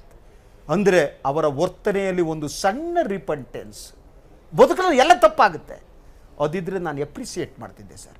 ಆದರೆ ನನಗೆ ಇವತ್ತು ನೋಡಿದಾಗ ಒಂದು ರೀತಿಯ ಅಹಂಕಾರ ಕಾಡ್ತಾ, ವಿ ಡಿಡ್ ವೆಲ್ ಕರಸೇವಕರು ಸರಿ ಮಾಡಿದ್ರು ಅನ್ನುವ ಭಾವನೆ ಅವರ ಮಾತಿನಲ್ಲಿ ಕಾಣ್ತಾ ಇದೆ. ಇವರ ರಿಯಾಕ್ಷನ್ ಇದರಲ್ಲಿ ಎರಡಿದೆ. ಮೊದಲನೇದು ಕಾನ್ಸ್ಪಿರಸಿ ನಡೀತೋ ಇಲ್ಲೋ ಅನ್ನೋದು ಇಶ್ಯೂ ಇತ್ತು. ಕಾನ್ಸ್ಪಿರಸಿ ನಡೆದ್ರೆ ಕೈಯಲ್ಲಿ ಕೋಲು, ಅಲ್ಲೇ ಸಿಕ್ಕಂಥ ಗುದ್ಲಿ ಸನಿಕೆ ತೊಗೊಂಡು ಯಾರು ಇಡೀ ದಿವಸ ಒಡೆದು ಮಸೀದಿ ಬೀಳ್ಸಕ್ಕೆ ಹೋಗ್ತಿರ್ಲಿಲ್ಲ. ಅದು ಮಣ್ಣಿನಲ್ಲಿ ಕಟ್ಟಿದಂಥ ಅತ್ಯಂತ 400-500 ವರ್ಷ ಹಳೇದಿದ್ದಂಥ ಮಸೀದಿ ಇತ್ತು. ಆದರೆ ಅದು ಕಾನ್ಸ್ಪಿರಸಿ ಅಂತಿದ್ದಿದ್ರೆ JCB ಎಲ್ಲ ಮಷಿನರಿ ಸಣ್ಣ ಸಣ್ಣ ಗ್ರಾನೈಟ್ ಬಾಂಬ್ಗಳೆಲ್ಲ ಹಿಡ್ಕೊಂಡು ಹೋಗ್ಬೇಕಾಯ್ತು, ಯಾರೇನು ಒಯ್ದಿರಲಿಲ್ಲ. ಅಷ್ಟನ್ನು ಮಾತ್ರ ಉಮಾ ಭಾರತಿಯವರು ಮತ್ತು ಅದ್ವಾನಿಯವರು ಕೋರ್ಟಲ್ಲಿ ಈಗಾಗಲೇ ಪ್ರೂವ್ ಮಾಡಿದ್ದಾರೆ. It was not A conspiracy, it all ಪ್ರಚೋದನೆ ಅಂದ್ರೆ ಏನು ಸರ್? ಇಟ್ ಆಲ್ ಪ್ರಚೋದನೆ ನೀಡುವುದು, ಪ್ರಚೋದನೆ ಅದರ ಮಾಬ್ ಇರುತ್ತೆ, ಮಾಬ್ ಸೈಕಾಲಜಿ ಇರುತ್ತೆ. ನಾನಲ್ಲಿ ಹೋಗಿಯೋ ನಾನೋ ನೀವೋ ಯಾರೋ ಭಾಷಣ ಮಾಡ್ತೀವಿ. ಅಲ್ಲಿ ಭಾಷಣ ಮಾಡುವುದ ಸಂದರ್ಭದಲ್ಲಿ ಅವರ ಮನಸ್ಸನ್ನು ಉದ್ದೀಪನಗೊಳಿಸೋದು, ಅವರ ಮನಸ್ಸನ್ನು ಧರ್ಮದ ವಿಚಾರದಲ್ಲಿ ಇನ್ನಷ್ಟು ಎಗ್ರೆಸಿವ್ ಆಗುವಂತೆ ಮಾಡುವುದು, ಇದು ಪ್ರಚೋದನೆ ಅಲ್ವಾ ಸರ್? ಪ್ರಚೋದನೆ ಹಿಂದಿರೋದ ಕಾನ್ಸ್ಪಿರಸಿ ಅಲ್ವಾ ಸರ್? ಪ್ರಚೋದನೆ ಮತ್ತು ಕಾನ್ಸ್ಪಿರಸಿಗೆ ಡಿಫರೆನ್ಸ್ ಇದೆ. ಪ್ರಚೋದನೆ ಅಂದರೆ ಏನು? ನಮ್ಮ ಧರ್ಮ, ನಮ್ಮ ಸಂಸ್ಕೃತಿ, ಇಲ್ಲಿ ರಾಮನ ಮಂದಿರ ಇತ್ತು, ಅದನ್ನು ನಾವು ಉಳಿಸ್ಕೋಬೇಕು, ಇದಕ್ಕಾಗಿ ನಮ್ಮ ಹೋರಾಟ, ಇಷ್ಟನ್ನು ಅವ್ರು ಹೇಳಿದ್ದಾರೆ. ಇದನ್ನು ನೀವು ಪ್ರಚೋದನೆ ನೀವು ಬೇರೆಯವರು ಅಂದ್ಕೊಂಡಿದ್ದಾರೆ, ನಮ್ಮ ಜನರು ಸತ್ಯವನ್ನೇ ಹೇಳಿದ್ದಾರೆ, ಅದ್ರ ಬಗ್ಗೆ ಮಾಡೋಣ ಅಂತ ಅವ್ರು ಹೇಳಿದ್ದಾರೆ. ಹೀಗಾಗಿ ನೀವು ಯಾವುದನ್ನು ಪ್ರಚೋದನೆ ಅಂತೀರಿ ಅನ್ನೋದು ನಿಮಗೆ ಬಿಟ್ಟಿದ್ದು. ಈಗ ನೀವು ಮಾತಾಡಿದ್ದನ್ನು ಕೂಡ ನಾನು ಪ್ರಚೋದನೆ ಅಂತ ತಗೋಬಹುದು, ನಾನು ತಗೊಳ್ಳಿಲ್ಲ, ನಾನು ಶಾಂತವಾಗಿದ್ದೇನೆ. ಹೌದಪ್ಪ, ನಿಮ್ಮ ಪಾಯಿಂಟ್ ನೀವು ಹೇಳಿ, ನನ್ನ ಪಾಯಿಂಟ್ ನಾನು ಹೇಳ್ತೇನೆ, ಅದನ್ನು ಕೇಳ್ಕೊಳ್ಳಿ. ಯಾಕೆಂದ್ರೆ ಅಲ್ಟಿಮೇಟ್ಲಿ ಜನಕ್ಕೆ ಏನ್ ಸತ್ಯ ಅನ್ನೋದು ಅರ್ಥ ಆಗುತ್ತೆ. ಉತ್ತರ ಪ್ರದೇಶದ ಜನರಿಗೆ ವಿಶೇಷವಾಗಿ ಯಾವ್ದು ಸತ್ಯ ಅನ್ನೋದು ನಿಶ್ಚಿತವಾಗಿ ಅರ್ಥ ಆಗುತ್ತೆ. ಇದು ಷಡ್ಯಂತ್ರ ಅಲ್ವೋ? ಇದರಿಂದ ಪ್ರಚೋದನೆ ಒಂದು ನಿಮಿಷ ನೋಡಿ, ನಮ್ಮ ಸಂವಿಧಾನದ article 51A fundamental duties of A citizen, ಈ ದೇಶದ ಹೆರಿಟೇಜ್ ಅನ್ನು ಉಳಿಸ್ತಕ್ಕಂಥ ಪ್ರತಿಯೊಬ್ಬ ಪ್ರಜೆಯ ಜವಾಬ್ದಾರಿ. ಸೊ ಯಾವ ಈ ಬಾಬ್ರಿ ಮಸೀದಿಯ ಏನಿದೆ, ಅದು ಬಾಬ್ರಿ ಮಸೀದಿನೋ Rama Janmabhoomi, ultimately court has to decide. ಇವತ್ತು ನಮ್ಮ ಎಲ್ಲ ಮಾಹಿತಿಗಳ ಹಿನ್ನೆಲೆಯಲ್ಲಿ ಬಾಬರ್ನ ಕಾಲದಲ್ಲಿ ಸುಮಾರು 500 ವರ್ಷಗಳ ಹಿಂದೆ ಕಟ್ಟಿರ್ತಕ್ಕಂಥ ಒಂದು ಮಸೀದಿ. ಒಬ್ಬರು ವಾದ ಇದೆ, ಇಲ್ಲ ಮೊದಲು ದೇವಸ್ಥಾನ ಇತ್ತು, ಅದನ್ನು ಬದಲಾವಣೆ ಮಾಡಿ ಮಸೀದಿ ಮಾಡಿದ್ದಾರೆ ಅನ್ನೋದು ಒಂದು ಕಡೆ. ಏನಿವೆ 500 ವರ್ಷಗಳಿಂದ ಏನಾಗಿರುವಂಥದ್ದನ್ನು ನಾವು ಈ ಸಂದರ್ಭದಲ್ಲಿ ತೀರ್ಮಾನ ಮಾಡೋಕ್ಕಾಗೋದಿಲ್ಲ. ಸೊ ಆದರೆ ನಾವೇನು ಮಾಡ್ತೀವಿ, MLAಗಳು MP ಗಳು ಆದಂಥ ಸಂದರ್ಭದಲ್ಲಿ ಅಥವಾ ಮಂತ್ರಿಗಳು, ಪ್ರಧಾನಮಂತ್ರಿಗಳು, ಉಪಪ್ರಧಾನಮಂತ್ರಿಗಳು ಆದಾಗ ಸಂವಿಧಾನವನ್ನು ಎತ್ತಿಡಿತೀವಿ ಅಂತೇಳಿ ಓದ್ ತಗೊಂಡಿದೆ. ಇದು ಒಂದು ಕಡೆ. ಆದರೆ ನಿಮ್ಮ ಓತಿನ ರೀತಿಯ ಹೆರಿಟೇಜನ್ನು ಉಳಿಸ್ತಕ್ಕಂಥ ಅಥವಾ ಆರ್ಟಿಕಲ್ 51A ಪ್ರಕಾರ ನಾವು ನಡ್ಕೊಂಡಿದ್ದೀವ? ಇಲ್ಲ. ಸೊ ಈ ಇಶ್ಯೂನಲ್ಲಿ ಏನಪ್ಪ ಅಂದರೆ there are 2 issues. One in regard to title ಬಗ್ಗೆ, ಅದು ಬಾಬ್ರಿ ಮಸೀದಿಯ ಮುಸಲ್ಮಾನರ ಪರವಾಗಿರ್ತಕ್ಕಂಥ ಟೈಟ್ಲ್ ಇದೆಯೋ ಅಥವಾ ಹಿಂದೂಗಳ ಪರವಾಗಿರ್ತಕ್ಕಂಥ, ದೇರ್ ಆರ್ 4 ಸೂಟ್ಸ್. 3 ಹಿಂದೂಗಳಾಗಿರ್ತಕ್ಕಂಥದ್ದು, ಒಂದು ಹಾಕಿರ್ತಕ್ಕಂಥದ್ದು ಇದೆ. ಸೊ ಇದೊಂದು ಕಡೆ ಸಿವಿಲ್ ಲಿಟಿಗೇಷನ್ ಒಂದು ಕಡೆ ಇರಬೇಕಾದ್ರೆ, ಇನ್ನೊಂದು ಕ್ರಿಮಿನಲ್ ಕಾನ್ಸ್ಪಿರಸಿ. ಬಾಬ್ರಿ ಮಸೀದಿ ಏನು 1992 ಡಿಸೆಂಬರ್ 6ನೇ ತಾರೀಕು ನಡೆದಂಥ ಘಟನಾವಳಿಗಳ ಹಿನ್ನೆಲೆಯಲ್ಲಿ ಸುಮಾರು 2000 ಜನ ಒಂದು ಕಡೆ ಸತ್ತಿರ್ತಕ್ಕಂಥದ್ದು, ಇನ್ನೊಂದು ಕಡೆ ಯಾವ ಹೆರಿಟೇಜ್ ಆಗಿರ್ತಕ್ಕಂಥ ಒಂದು 500 ವರ್ಷಗಳಿಗೂ ಹೆಚ್ಚು ಹಳೆಯದಾಗಿರ್ತಕ್ಕಂಥ ಮಸೀದಿಯನ್ನು ಡೆಮಾಲಿಷ್ ಮಾಡಿರ್ತಕ್ಕಂಥದ್ದು, ಇದು ಒಂದು ಕಡೆ. ಸೊ ಇದನ್ನು ಈ ಸಂದರ್ಭದಲ್ಲಿ ಏನಪ್ಪ ಅಂತ ಹೇಳಿದ್ರೆ, ಈ ಕ್ರಿಮಿನಲ್ ಕಾನ್ಸ್ಪಿರಸಿ ಏನಿದೆ ಇದರ ಹಿನ್ನೆಲೆಯಲ್ಲಿ ನನ್ನ ಪ್ರಕಾರ ಬರೀ ಅದ್ವಾನಿ ಅಷ್ಟೇ ಅಲ್ಲ, ಅಥವಾ ಉಮಾ ಭಾರತಿ ಅಷ್ಟೇ ಅಲ್ಲ. ಯಾಕಂದರೆ ಈ ಜನಸಂಘ ಮತ್ತು ಭಾರತೀಯ ಜನತಾ ಪಾರ್ಟಿ 1950ರಲ್ಲಿ ಏನು ಜನಸಂಘ ಹುಟ್ಟುಕೊಳ್ತು, ಅದರ ನಂತರ 1980ರಲ್ಲಿ ಭಾರತೀಯ ಜನತಾ ಪಾರ್ಟಿ ಆಯಿತು. ಅವರ 4 ಸತತವಾಗಿ ಅವರ ಇಶ್ಯೂಸ್ ಇದ್ದಾವೆ ಈ ದೇಶದಲ್ಲಿ ರಾಜಕೀಯವಾಗಿ ಬಳಸ್ಕೊಳ್ತಕ್ಕಂಥದ್ದು. ಒಂದು ರಿಪೀಲಿಂಗ್ ಆರ್ಟಿಕಲ್ 370 ಕಾಶ್ಮೀರಿಗೆ ಸಂಬಂಧಪಟ್ಟ ಹಾಗೆ, 2 ಗೋಹತ್ಯೆ ನಿಷೇಧ, 3 ಕಾಮನ್ ಸಿವಿಲ್ ಕೋಡು, 4ನೇದು ರಾಮ ಜನ್ಮಭೂಮಿ. ಇದು ಭಾರತೀಯ ಜನತಾ ಪಾರ್ಟಿಯವರ ಫಿಲಾಸಫಿ, ಅವರ ಮ್ಯಾನಿಫೆಸ್ಟೋ. ಸೊ ಇದನ್ನು ಇವನು ಎಲ್ಲ ಸಂದರ್ಭದಲ್ಲೂ ಸಹ 1950ರಿಂದ ಎಲ್ಲ ನಡೆದಂಥ ಎಲ್ಲ ಚುನಾವಣೆಗಳಲ್ಲಿ ಈ ದೇಶದ ಜನತೆಗೆ ಅದನ್ನೇ ಆಶ್ವಾಸನೆಯನ್ನು ಕೊಟ್ಟುಕೊಂಡು ಬಂದಿದ್ದಾರೆ. ರಾಮ ಮಂದಿರ ಕಟ್ತೇವೆ ಅಂತೇಳಿ, ಕಟ್ಟಬೇಕು ಅಂತಂದ್ರೆ ಬಾಬ್ರಿ ಮಸೀದಿಯನ್ನು ಡೆಮಾಲಿಷ್ ಮಾಡ್ತೇವೆ ಅನ್ನುವಂಥದ್ದೇ ಅರ್ಥರಲ್ಲಿ. ಸೊ ಈಗೇನಾಗಿದೆ, ಇದರ ಹಿನ್ನೆಲೆಯಲ್ಲಿ ಒಂದು ಕಡೆ ಇಟ್ಟಿಗೆ ಯಾತ್ರೆಯನ್ನು ಮಾಡಿದ್ರು, ಇನ್ನೊಂದು ಕಡೆ ರಥಯಾತ್ರೆಯನ್ನು ಮಾಡಿದ್ರು. ಸೊ ಇವೆಲ್ಲ ಮಾಡಿ ಜನರನ್ನ ಪ್ರೇರೇಪಣೆ ಮಾಡ್ತಕ್ಕಂಥದ್ರ ಜೊತೆಗೆ ಸ್ವತಃ ಇವರುಗಳೇ, ಇದು ಯಾಕೆ ನಾನು ಹೇಳ್ತಾ ಇದ್ದೀನಿ ಅಂತಂದ್ರೆ, this was a decision by BJP, not only Advani, not only Uma Bharati or others. ಇದು this was a decision of the Bharatiya Janata party. ಇದರಲ್ಲಿ ಯಾವೆಲ್ಲ ಘಟನಾವಳಿಗಳು ನಡೆದಿದ್ದಾವೋ ಇದಕ್ಕೆ ನೇರ ಹೊಣೆ ಭಾರತೀಯ ಜನತಾ ಪಾರ್ಟಿ ಆಗುತ್ತೆ. ಈಗ ಇದನ್ನ ನನ್ನ ಪ್ರಕಾರ ಇದೇನು ನನಗೇನು ಆಶ್ಚರ್ಯ ತಂದಿಲ್ಲ.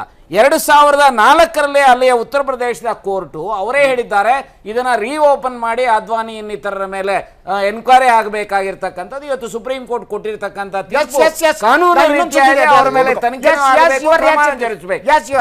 ಇದು ಮುಖ್ಯವಾಗಿ ಡಿಸೆಂಬರ್ 6ನೇ ತಾರೀಕು 1992ರಲ್ಲಿ ನಡೆದ ಧ್ವಂಸ ಪ್ರಕರಣದಲ್ಲಿ ಇವರೆಲ್ಲ ಈಗ ಯಾರು ಕೋರ್ಟ್ ಯಾರ್ಯಾರಿಗೆ ಸೇರಿಸಬೇಕು ಕೇಸಲ್ಲಿ ಅಂತ ಹೇಳಿದೆವು, ಮತ್ತೆ ಮರು ವಿಚಾರಣೆ ಮಾಡಬೇಕು ಅಂತ, ಇವ್ರಿಗೆಲ್ಲ ಪೂರ್ತಿ ದೇಶದ ಪ್ರಜೆಗಳೆಲ್ಲರೂ ನೋಡಿದ್ದಾರೆ.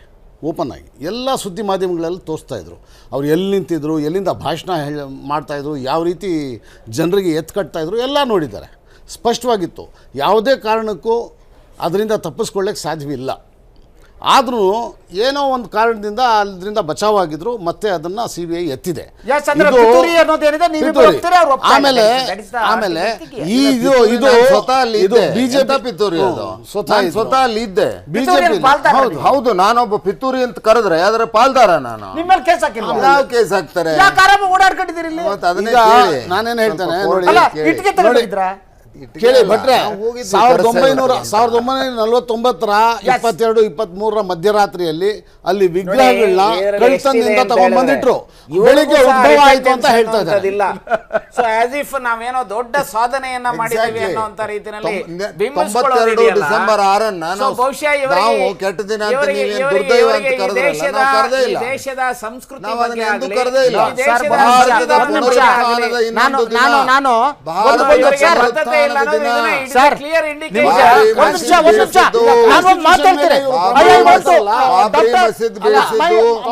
ಭಾರತದ ಪುನರುತ್ಥಾನದ ಸುದಿನ.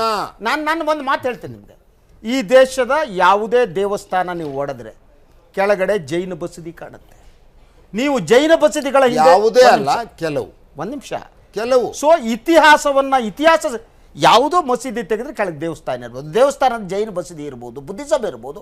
ಶಂಕರಾಚಾರ್ಯರು ಪುನರುತ್ಥಾನ ಏನು ಮಾಡಿದ್ರು, ಹಿಂದೂಯಿಸಮ್ನ ಅಂತ ಕೇಳಿ ಮಾಡ್ತಾರೆ. ಆವಾಗ ಅವರು ಬೌದ್ಧಿಸಮನ್ನು ಮಲಗಿಸೋದಕ್ಕೆ, ಬೌದ್ಧಿಸಮ್ ಮಾಡೋದಕ್ಕೆ ಮಾಡಿದ್ದು. ಇದು ಇತಿಹಾಸದಲ್ಲಿ ನಡೆದಿದೆ. ಸೊ ವೈಷ್ಣವ ದೇವಸ್ಥಾನಗಳು ಶಿವ ದೇವಸ್ಥಾನ ಆಗಿದೆ. ಇತಿಹಾಸವನ್ನ ಸರ್ ಒಂದು ಮಾತಾಡ್ತೀರಿ ಸರ್, ಒಂದು ನಿಮಿಷ. ಇತಿಹಾಸವನ್ನ ನಾವು ಇತಿಹಾಸವಾಗಿ ಸ್ವೀಕರಿಸದೆ ವರ್ತಮಾನದಲ್ಲಿ ಬದಲಾವಣೆ ಮಾಡ್ತೀವಿ ಅನ್ನೋದು ಅಪಾಯಕಾರಿ. ಭಾರತದ ಪುನರುತ್ಥಾನ ಅಂತ ಇವರು ಹೇಳ್ತಾ ಇದಾರಲ್ಲ, ನಾನು ಏನ್ ಹೇಳುವಂಥದ್ದು, ಈ ದೇಶದ ಪರಂಪರೆ ಪ್ರಮಾಣ ಮಾಡಿದ್ದಾರೆ ನಮ್ಮ ಕಾನ್ಸ್ಟಿಟ್ಯೂಷನ್ ಮೇಲೆ ಪ್ರಮಾಣ ಮಾಡಿ ಮಟ್ಟಿಗೆ ನನಗೆ ಅರ್ಥ ಆಗೋದಿಲ್ಲ. ನಮ್ಮ ಈ ದೇಶದ ಅವ್ರು ಏನ್ ಹೇಳಿದ್ರು, ಭಾರತದ ಪುನರುತ್ಥಾನ ಅಂತ ಹೇಳಿದ್ರು. ಆದ್ರೆ ಈ ದೇಶದ ಸಂಸ್ಕೃತಿ, ಈ ದೇಶದ ಪರಂಪರೆ ಏನಪ್ಪಾ ಅಂತ ಹೇಳಿದ್ರೆ ಸರ್ವೇ ಜನ ಸುಖಿನೋ ಭವಂತು ಅಂತ ಹೇಳಿ ಅವರು ಯಾರು ಸಹ ನೀವು ಆ ಜಾತಿ ಈ ಧರ್ಮ ಅಂತ ಹೇಳಿ ಯಾರು ನಮ್ಮ ಧರ್ಮದಲ್ಲಿ ಇಲ್ಲ. ನಮ್ಮ ದೇಶದ ದೊಡ್ಡ ಪ್ರೌಢಿಮೆ ಅಂತ ಹೇಳಿದ್ರೆ ಅದು ಅಲ್ಲ, ನಮ್ಮ ದೇಶದ ಬದ್ಧತೆ ಅದು. ಇವತ್ತು ದೇಶದ ಸಂಸ್ಕೃತಿ ಪರಂಪರೆಗೆ ಇವತ್ತು ವೇದದ ಬಗ್ಗೆ ಮಾತಾಡುವಾಗ ಚಾರ್ವಾಕರಿದ್ರು, ಚಾರ್ವಾಕರ ಮೇಲೆ ಹಲ್ಲೆ ನಡೆದಿಲ್ಲ, ಈಗ ನಡೀತಾ ಇದೆ. ದಟ್ ಇಸ್ ನೀವು ಹಿಂದೂಯಿಸಂ ಚಾರ್ವಾಕರಿಗೆ ಅವಕಾಶ ಕೊಟ್ಟಿಲ್ಲ. ನನ್ನ ಪ್ರಶ್ನೆ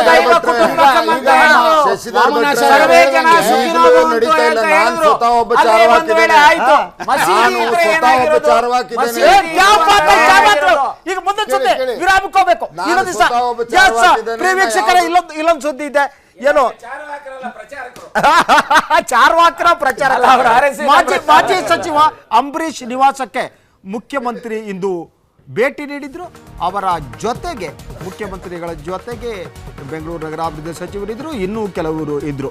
ಬೆಂಗಳೂರಿನ ಗಾಲ್ಫ್ ಮತ್ತು ಕೋರ್ಸ್ ರಸ್ತೆಯಲ್ಲಿರುವ ಅಂಬರೀಷ್ ನಿವಾಸಕ್ಕೆ ಅವರು ಇವತ್ತು ಭೇಟಿ ನೀಡಿ ಮಾತುಕತೆ ನಡೆಸಿದರು. ಜಲಸಂಪನ್ಮೂಲ ಸಚಿವ MB ಪಾಟೀಲ್ ಕೂಡ ಅವರಿಗೆ ಸಾಥ್ ನೀಡಿದರು. ಇದು ಈ ಹೊತ್ತಿನ ಸುದ್ದಿ. ಇದು ಏನೋ ವಿಶೇಷ ಇದೆಯಲ್ಲ ಗೊತ್ತಿಲ್ಲ, ಏನೋ ಈ ಭೇಟಿ ವಿಶೇಷ ಉಗ್ರಪ್ಪ? ಅರೆ ನೋಡಿ, ಅಂಬರೀಷ್ ಅವರು ನಮ್ಮ ಪಾರ್ಟಿಯ ಸೀನಿಯರ್ ಲೀಡರ್, ಎಸ್, ಜನಪ್ರಿಯ ಇರೋವರೆಗೆ ಜನಪ್ರಿಯ ವ್ಯಕ್ತಿ. ನೀವು ಗಾಳ ಹಾಕಿಲ್ವಾ? ಹಾಕಿದ್ದೇವೆ. ಅಲ್ಲ ಈಗ ಏನಾಗಿದೆ, ನೀವು ಈ ಗಾಳ ಇಟ್ಕೊಂಡು ಕೂತ್ರು ಪುಚಕ್ ಅಂತ ಇವರಿಗೆ ಇವರು ಬಹಳ ಪ್ರಯತ್ನ ಅವರು ಮಾಡಿದ್ದಾರೆ. ಕಾಂಗ್ರೆಸ್ ಅಲ್ಲಿ ಇರೋವರೆಗೆ ಅವರ ಅತ್ಯಂತ ನಿಷ್ಠಾವಂತ ದೊಡ್ಡ ನಾಯಕ.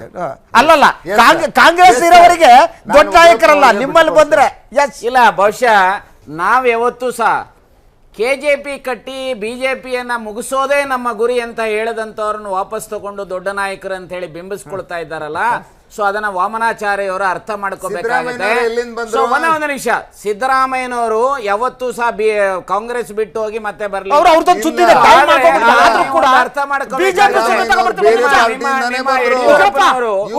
ಯಡಿಯೂರಪ್ಪನವರನ್ನ ಯಾಕೆ ಮುಖ್ಯಮಂತ್ರಿ ಸ್ಥಾನದಿಂದ ತೆಗೆದ್ರಿ?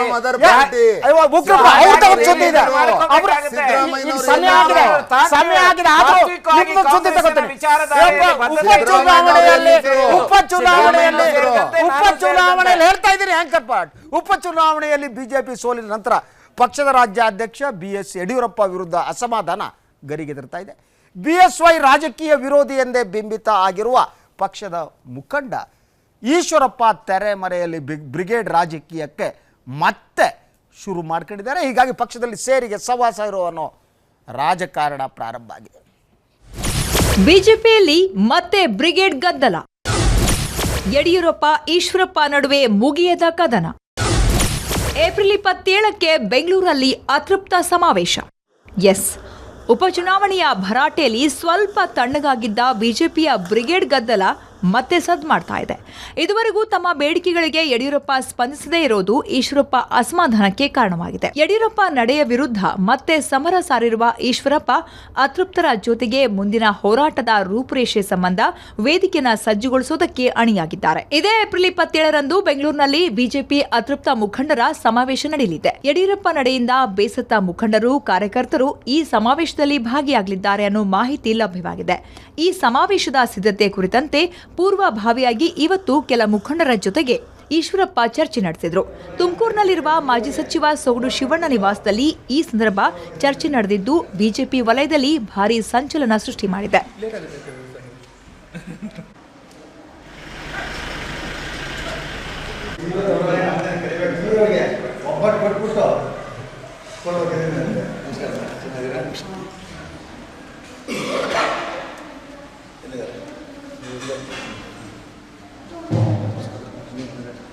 ಸೊಗಡು ಶಿವಣ್ಣ ಜೊತೆಗೆ ಈಶ್ವರಪ್ಪ ಹಲವು ವಿಚಾರಗಳ ಬಗ್ಗೆ ಚರ್ಚೆ ಮಾಡಿದ್ದಾರೆ. ತಮ್ಮ ಬಣದ ಬೇಡಿಕೆಗಳ ಪರಿಶೀಲನೆಗೆ ಬಿಜೆಪಿ ರಾಷ್ಟ್ರಾಧ್ಯಕ್ಷ ಅಮಿತ್ ಶಾ ರಚಿಸಿರುವ ಸಮಿತಿಯನ್ನು ಯಡಿಯೂರಪ್ಪ ಕಡೆಗಣಿಸಿರುವ ವಿಚಾರ, ಜಿಲ್ಲಾಧ್ಯಕ್ಷರು ಹಾಗೂ ಪದಾಧಿಕಾರಿಗಳ ಬದಲಾವಣೆ, ಪ್ರಸ್ತುತ ರಾಜಕೀಯ ವಿದ್ಯಮಾನಗಳ ಚರ್ಚೆ ನಡೆಸಿದ್ದಾರೆ ಎನ್ನಲಾಗಿದೆ. ಈ ಬಗ್ಗೆ ಪ್ರತಿಕ್ರಿಯೆ ಕೇಳುವುದಕ್ಕೆ ಬಂದ ಮಾಧ್ಯಮದವರಿಗೆ ಕಣ್ತಪ್ಪಿಸಿ ಹೋದ್ರು. ಸಭೆಯ ಬಳಿಕ ಮಾತನಾಡಿದ ಮಾಜಿ ಸಚಿವ ಸೊಗಡು ಶಿವಣ್ಣ, ಬಿಜೆಪಿ ಆಂತರಿಕ ವಿದ್ಯಮಾನಗಳ ಬಗ್ಗೆ ಚರ್ಚೆಯನ್ನ ನಡೆಸಲಾಯಿತು ಅಂತ ಒಪ್ಪಿಕೊಂಡ್ರು. ಸುಮಾರು 1000 ಜನ ಆಗ್ಬೋದು. ಬೆಂಗಳೂರಿನಾಗೆ ನಾಳೆ 27ಕ್ಕೆ ನಾವು ಕಾರ್ಯಕರ್ತರ ಸಮಾವೇಶ, ಯಾವ ಸಂಘಟನೆಗೆ ಭದ್ರಾಯವರಲ್ಲ, ಅಂದಿನಿಂದ ಇಂದಿನವರೆಗೂ ಮುಂದೆನೂ ಅಂಥ ಕಾರ್ಯಕರ್ತರನ್ನು ನಾವು ಕರೆದು 1000 ಚಿಲ್ಲರೆ ಜನ ಬರ್ತಾರೆ. ಅಲ್ಲಿ ಈಗ ಆಗುಹೋಗುಗಳ ಬಗ್ಗೆ ನಾವು ಚರ್ಚೆ ಮಾಡಿ ಒಂದು ನಿರ್ಣಯ ತಗೊಂಡು ಮುಂದೆ ಏನು ಮಾಡಬೇಕು ಅಂತಕ್ಕಂಥದ್ದಕ್ಕೆ ನಾವೆಲ್ಲ ಸಿದ್ಧತೆ ಮಾಡ್ಕೊಂಡಿದ್ದೀವಿ. ನಾಳೆ 27ಕ್ಕೆ ನಾವು ಸೇರ್ತಿದ್ವಿ. ಅಷ್ಟು ಮಾತ್ರ ಇವತ್ತು ಚರ್ಚೆ ಮಾಡಿದ್ದೀವಿ. ಇದಲ್ಲದೆ ವರಿಷ್ಠರ ಸೂಚನೆಯ ಮೇರೆಗೆ ತಾತ್ಕಾಲಿಕವಾಗಿ ಬ್ರಿಗೇಡ್ ಚಟುವಟಿಕೆಯನ್ನ ಮೊಟಕುಗೊಳಿಸಿದ್ದ ಈಶ್ವರಪ್ಪ ತಮ್ಮ ಬೇಡಿಕೆ ಈಡೇರಿಕೆ ವಿಳಂಬವಾದ ಕಾರಣ ಮತ್ತೆ ಬ್ರಿಗೇಡ್ಗೆ ಶಕ್ತಿ ತುಂಬುವುದಕ್ಕೆ ಮುಂದಾಗಿದ್ದಾರೆ. ಬಿಜೆಪಿ ಯುವ ಮೋರ್ಚಾದಲ್ಲಿ ಅವಕಾಶ ವಂಚಿತರಾದವರಿಗೆ ರಾಯಣ್ಣ ಯುವ ಬ್ರಿಗೇಡ್ನಲ್ಲಿ ಸ್ಥಾನ ನೀಡುವುದಕ್ಕೆ ನಿರ್ಧರಿಸಿದ್ದಾರೆ. ಇದೇ ಕಾರಣಕ್ಕಾಗಿ ತುಮಕೂರು ಸಭೆಯ ಬಳಿಕ ಬೆಂಗಳೂರಿನ ಶಾಸಕರ ಭವನದಲ್ಲೂ ಬ್ರಿಗೇಡ್ ಸಭೆ ನಡೆಸಿ ರಾಯಣ್ಣ ಬ್ರಿಗೇಡ್ ಯುವ ಘಟಕದ ಅಧ್ಯಕ್ಷರು, ಪದಾಧಿಕಾರಿಗಳ ನೇಮಕ ಕುರಿತಂತೆ ಚರ್ಚಿಸಿದರು. ನಾಳೆ ಬ್ರಿಗೇಡ್ನ ಯುವ ಘಟಕದ ಅಧ್ಯಕ್ಷರು ಹಾಗೂ ಪದಾಧಿಕಾರಿಗಳ ಹೆಸರು ಘೋಷಣೆ ಮಾಡೋದಕ್ಕೆ ಈಶ್ವರಪ್ಪ ಮುಂದಾಗಿದ್ದಾರೆ. ಈ ಮೂಲಕ ಬಿಜೆಪಿಯಲ್ಲಿ ಮತ್ತೆ ಬಂಡಾಯದ ಕಹಳೆ ಮೊಳಗಿಸುವುದಕ್ಕೆ ಈಶ್ವರಪ್ಪ ಸಜ್ಜಾಗಿದ್ದಾರೆ. ಪೊಲಿಟಿಕಲ್ ಬ್ಯೂರೋ, ಸುದ್ದಿ ಟಿವಿ. ಎಸ್, ಬ್ರಿಗೇಡ್ ರಾಜಕಾರಣ ಪ್ರಾರಂಭ. ನಿನ್ನೆ ನಾನು ಹೇಳ್ತಾ ಇದ್ದೆ ಈಶ್ವರಪ್ಪನವರು ಬ್ರಿಗೇಡಿಯರ್ ಇದ್ದಂಗೆ ಅಂತ. ಹಾಗೆಯೇ ಏನು ಯಡಿಯೂರಪ್ಪನವರು ಇದ್ದಾರೆ ಫೀಲ್ಡ್ ಮಾರ್ಷಲ್ ಅಂತ, ಫೀಲ್ಡಲ್ಲಿ ಓಡಾಡ್ತಾರೆ. ಈ ಫೀಲ್ಡ್ ಮಾರ್ಷಲ್ಲು ಮತ್ತು ಬ್ರಿಗೇಡಿಯರ್ ನಡುವೆ ಈಗ ಫೈಟ್ ಶುರುವಾಗಿದೆ. ಆದರೆ ಅದ್ರ ಒಳಗಿರುವ ಅತೃಪ್ತಿಗೆ ಸಂಬಂಧಪಟ್ಟ ಹಾಗೆ ಸಿ 4-6 ಪಾಯಿಂಟ್ಗಳಿವೆ. ಅವ್ರದ್ದು ಏನಿದೆ ಅಂತ ನಾನು ನಿಮ್ಮ ಹತ್ರ ಸಮಯ ಮೀರಿದೆ, ಆದರೂ ಇದು ಇಂಪಾರ್ಟೆಂಟ್ ಆದ್ದರಿಂದ ತಗೊಂಡಿದ್ದೀನಿ. ಒಂದನೇದಾಗಿ ಇವರ ಆರೋಪ ಏನಿದೆ, ಯಡಿಯೂರಪ್ಪನವರದು ಏಕಪಕ್ಷೀಯ ತೀರ್ಮಾನ ಅನ್ನೋದು ಮೊದಲ ಪಾಯಿಂಟ್. ಯಾರು ಅತೃಪ್ತಿದ್ದಾರೆ ಬಿ ಜೆ ಪಿ ಒಳಗಡೆ. ಗುಂಡ್ಲುಪೇಟೆ ಮತ್ತು ನಂಜನಗೂಡು ಚುನಾವಣೆಯಲ್ಲಿ ಯಡಿಯೂರಪ್ಪ ಅವರ ಕಾರ್ಯತಂತ್ರದ ವೈಫಲ್ಯವೇ ಕಾರಣ, ಅವರ ಕಾರ್ಯತಂತ್ರ ಅಂತ. ಅವರು ಉಪಚುನಾವಣೆಯನ್ನು ವೈಯಕ್ತಿಕ ಅಂತ ಪರಿಗಣಿಸಿದ್ದು ತಪ್ಪು ಅನ್ನುವುದು ಕೆಲವರ ಭಾವನೆ ಆಗಿದೆ. ಪಕ್ಷದಲ್ಲಿ ಎಲ್ಲ ಜಾತಿ ಸಮುದಾಯದ ಹಿರಿಯರನ್ನು ಯಡಿಯೂರಪ್ಪ ವಿಶ್ವಾಸಕ್ಕೆ ತೆಗೆದುಕೊಂಡಿಲ್ಲ, ಅದಕ್ಕೆ ಸೋತಿವಿ ಅನ್ನೋದು ಕೂಡ ಅವರದ್ದು ಒಂದು ವಾದ ಆಗಿದೆ. ಅದರ ಜೊತೆಗೆ ಏನು ಮತದಾರರ ಮತ ಹಾಕಿದವರು ಏನಿದ್ದಾರೆ ಈ ಎರಡು ಕ್ಷೇತ್ರಗಳಲ್ಲಿ ಒಂದು ಕೃತಜ್ಞತಾ ಸಮಾವೇಶ, ಅದಕ್ಕೆ ಅಭಿನಂದನಾ ಸಮಾವೇಶ ಅಂತ ಹೆಸರಿಟ್ಟಿದ್ರು. ಅದು ಆ ಮಾಹಿತಿ ಪಕ್ಷದ ಬಹುತೇಕ ಮುಖಂಡರಿಗೆ ಗೊತ್ತಿರಲಿಲ್ಲ. ಈ ಅಭಿನಂದನಾ ಸಮಾವೇಶದಲ್ಲಿ ಯಡಿಯೂರಪ್ಪ, ಶೋಭಾ ಕರಂದ್ಲಾಜೆ, ವಿ ಸೋಮಣ್ಣ, ಅರವಿಂದ್ ಲಿಂಬಾವಳಿ ಮತ್ತು ರವಿಕುಮಾರ್ ಮಾತ್ರ ಇದ್ದರು ಅನ್ನೋದು ಕೆಲವರ ಬೇಸರ ಕಾರಣ ಆಗಿದೆ. ಅದ್ರ ಜೊತೆಗೆ ಪ್ರತಿ ತಿಂಗಳು ನಡೆಯಬೇಕಾಗಿದ್ದ ಕೋರ್ ಕಮಿಟಿ ಸಭೆ ಏನಿದೆ, ಕೋರ್ ಕಮಿಟಿಯ ಸಭೆ ಸರಿಯಾಗಿ ನಡೀತಾ ಇಲ್ಲ. ಇತ್ತೀಚೆಗೆ ಕೇಂದ್ರ ಸಚಿವ ಅನಂತಕುಮಾರ್ ಅವರ ಮನೆಯಲ್ಲಿ ಒಂದು ಕೋರ್ ಕಮಿಟಿ ಸದಸ್ಯರು ಸೇರಿದ್ರು, ಅದಕ್ಕೆ ಎಜೆಂಡಾ ಇರಲಿಲ್ಲ. ಇದು ಏನು ಯಾರು ಬಿ ಜೆ ಪಿ ಒಳಗೆ ಅತೃಪ್ತರಿದ್ದಾರೆ ಅವರು ಹೇಳುವಂಥ ಒಂದು 7-8 ಪಾಯಿಂಟ್ಗಳು. ಯಾರು ಸಮಯ ಮೀರಿದೆ ಸರ್, ಆದರೂ I will give A chance sir your reaction. ಇದರಲ್ಲಿ ಪಾರ್ಟಿ ಒಂದು ನಿರ್ಣಯ ತಗೊಳ್ಳೋವರೆಗೆ ನಾನು ಏನು ಮಾತಾಡಲ್ಲ. ಹಿಂದಕ್ಕೂ ಈ ವಿಷಯದಲ್ಲಿ ಅದೇ ಸ್ಟ್ಯಾಂಡ್ ನಾನು ತಗೊಂಡಿದ್ದೆ. Party has to take a decision. ಇದು ಡಿಸಿಪ್ಲಿನ್ ಸೋಲ್ಜರ್ ಡಾಕ್ಟರ್ ಅದಕ್ಕಿಂತ ಹೆಚ್ಚಿಗೆ ನಾನು ಏನು ಇವ್ರ ಬಗ್ಗೆ ಬ್ರಿಗೇಡಿಯರ್ ಬಗ್ಗೆ ಫೀಲ್ಡ್ ಮಾರ್ಷಲ್ ಬಗ್ಗೆ ಏನಾದರೂ ಇಲ್ಲ, ಅದು ಹೇಳಲ್ಲ. ಎಸ್ ಸರ್ ನೋಡಿ, ಅವ್ರು ಹೇಳಲ್ಲ ಬ್ರಿಗೇಡಿಯರ್ ಬಗ್ಗೆ ಏನಾಗಿದೆ, ರಾಜ್ಯದ ಜನ ಒಂಥರ BJP-ನವ್ರ ದೃಷ್ಟಿಯಲ್ಲಿ ಟೇಕ್ ಇಟ್ ಫಾರ್ ಗ್ರಾಂಟೆಡ್ ಅನ್ನೋವಂಥ ರೀತಿಯಲ್ಲಿ ಒಂದು ಹಂತದಲ್ಲಿ BJP-ಯನ್ನು ಮುಗಿಸೋದೇ ನನ್ನ ಗುರಿ ಅಂತೇಳಿ ಜನರ ಮುಂದೆ ಹೋದಂಥ ಯಡಿಯೂರಪ್ಪನವರು ಈಗ ಮೊನ್ನೆ ಬೈ ಎಲೆಕ್ಷನ್ಗೆ ಹೋಗಿ ನಾನು 2018ಕ್ಕೆ ಮುಖ್ಯಮಂತ್ರಿ ಆಗಬೇಕಾದ್ರೆ ಓಟ್ ಹಾಕಿ, ಅಲ್ಲಿ ಎಲ್ಲೂ ಸಹ BJP-ಗೆ ಓಟ್ ಹಾಕಿ ಅಥವಾ BJP ಅಧಿಕಾರಕ್ಕೆ ಬರಬೇಕು ಅಂದ್ರೆ ನಾನು ನನ್ನಿಂದಲೇ ನಾನು ದೇವರ ಮೇಲೆ ಹಣೆ ಮಾಡ್ತೇನೆ, ದೇವರ ಮೇಲೆ ಹಣೆ ಮಾಡಿ ಓಟ್ ಹಾಕಿ ಅಂತೇಳಿ ಹೇಳ್ತಾ ಇದ್ದಾರೆ. ಇದು ಒಂದು ಕಡೆ. ಎಲ್ಲೋ ಒಂದು ಕಡೆ ರಾಜಕಾರಣದಲ್ಲಿ ಈ ರೀತಿಯ ಡಿಕ್ಟೇಟೋರಿಯಲ್ ಆಟಿಟ್ಯೂಡ್ ಇರತಕ್ಕಂಥದನ್ನ ಅಷ್ಟೊಂದು ಸಮಂಜಸ ಅಲ್ಲ. ನಿಮ್ಗೇನು ಬ್ರಿಗೇಡಿಯರ್ ಅಂತ ನೀವು ಹೇಳ್ತಾ ಇದ್ರಿ, ನಾನು ಈಶ್ವರಪ್ಪ ಈ ಫೀಲ್ಡ್ ಮಾರ್ಷಲ್ ಅನ್ನೋಂಥರ ಇವರಿಗೆ ಫೀಲ್ಡ್ ಮಾರ್ಷಲ್ ಅಲ್ಲಿ ಪಾಪ ಸೈನಿಕರು ಮತ್ತೆ ಇನ್ನಿತರ ಇವರು ಸಿಗ್ತಾ ಇಲ್ಲ. ಆದ್ರೆ ಯಾರು ಈ ಬ್ರಿಗೇಡಿಯರ್ ಇದ್ದಾರೆ, ಈ ಬ್ರಿಗೇಡಿಯರ್ ಹಿಂದೆ ಒಂದು ಬ್ರಿಗೇಡ್ ಇದೆ. ಬ್ರಿಗೇಡ್ ಯಾವುದಪ್ಪ ಅಂದ್ರೆ ನನಗಿರುವಂತ ಮಾಹಿತಿ ಪ್ರಕಾರ ಬಹುಶಃ RSS ಅಣತಿ ಇಲ್ಲದೆ ಏನು ಸಹ ಈಗ ಬೈ ಎಲೆಕ್ಷನ್ಸ್ ಅಲ್ಲಿ ಆಗಿರೋ ರಿಸಲ್ಟ್ ಆದ್ಮೇಲೆ ಯಡಿಯೂರಪ್ಪನವರು ಏನೇನು ಮಾಡಿದ್ರು ಎಲ್ಲ ಹೊರಗೆ ಬರ್ತಾ ಇದೆ.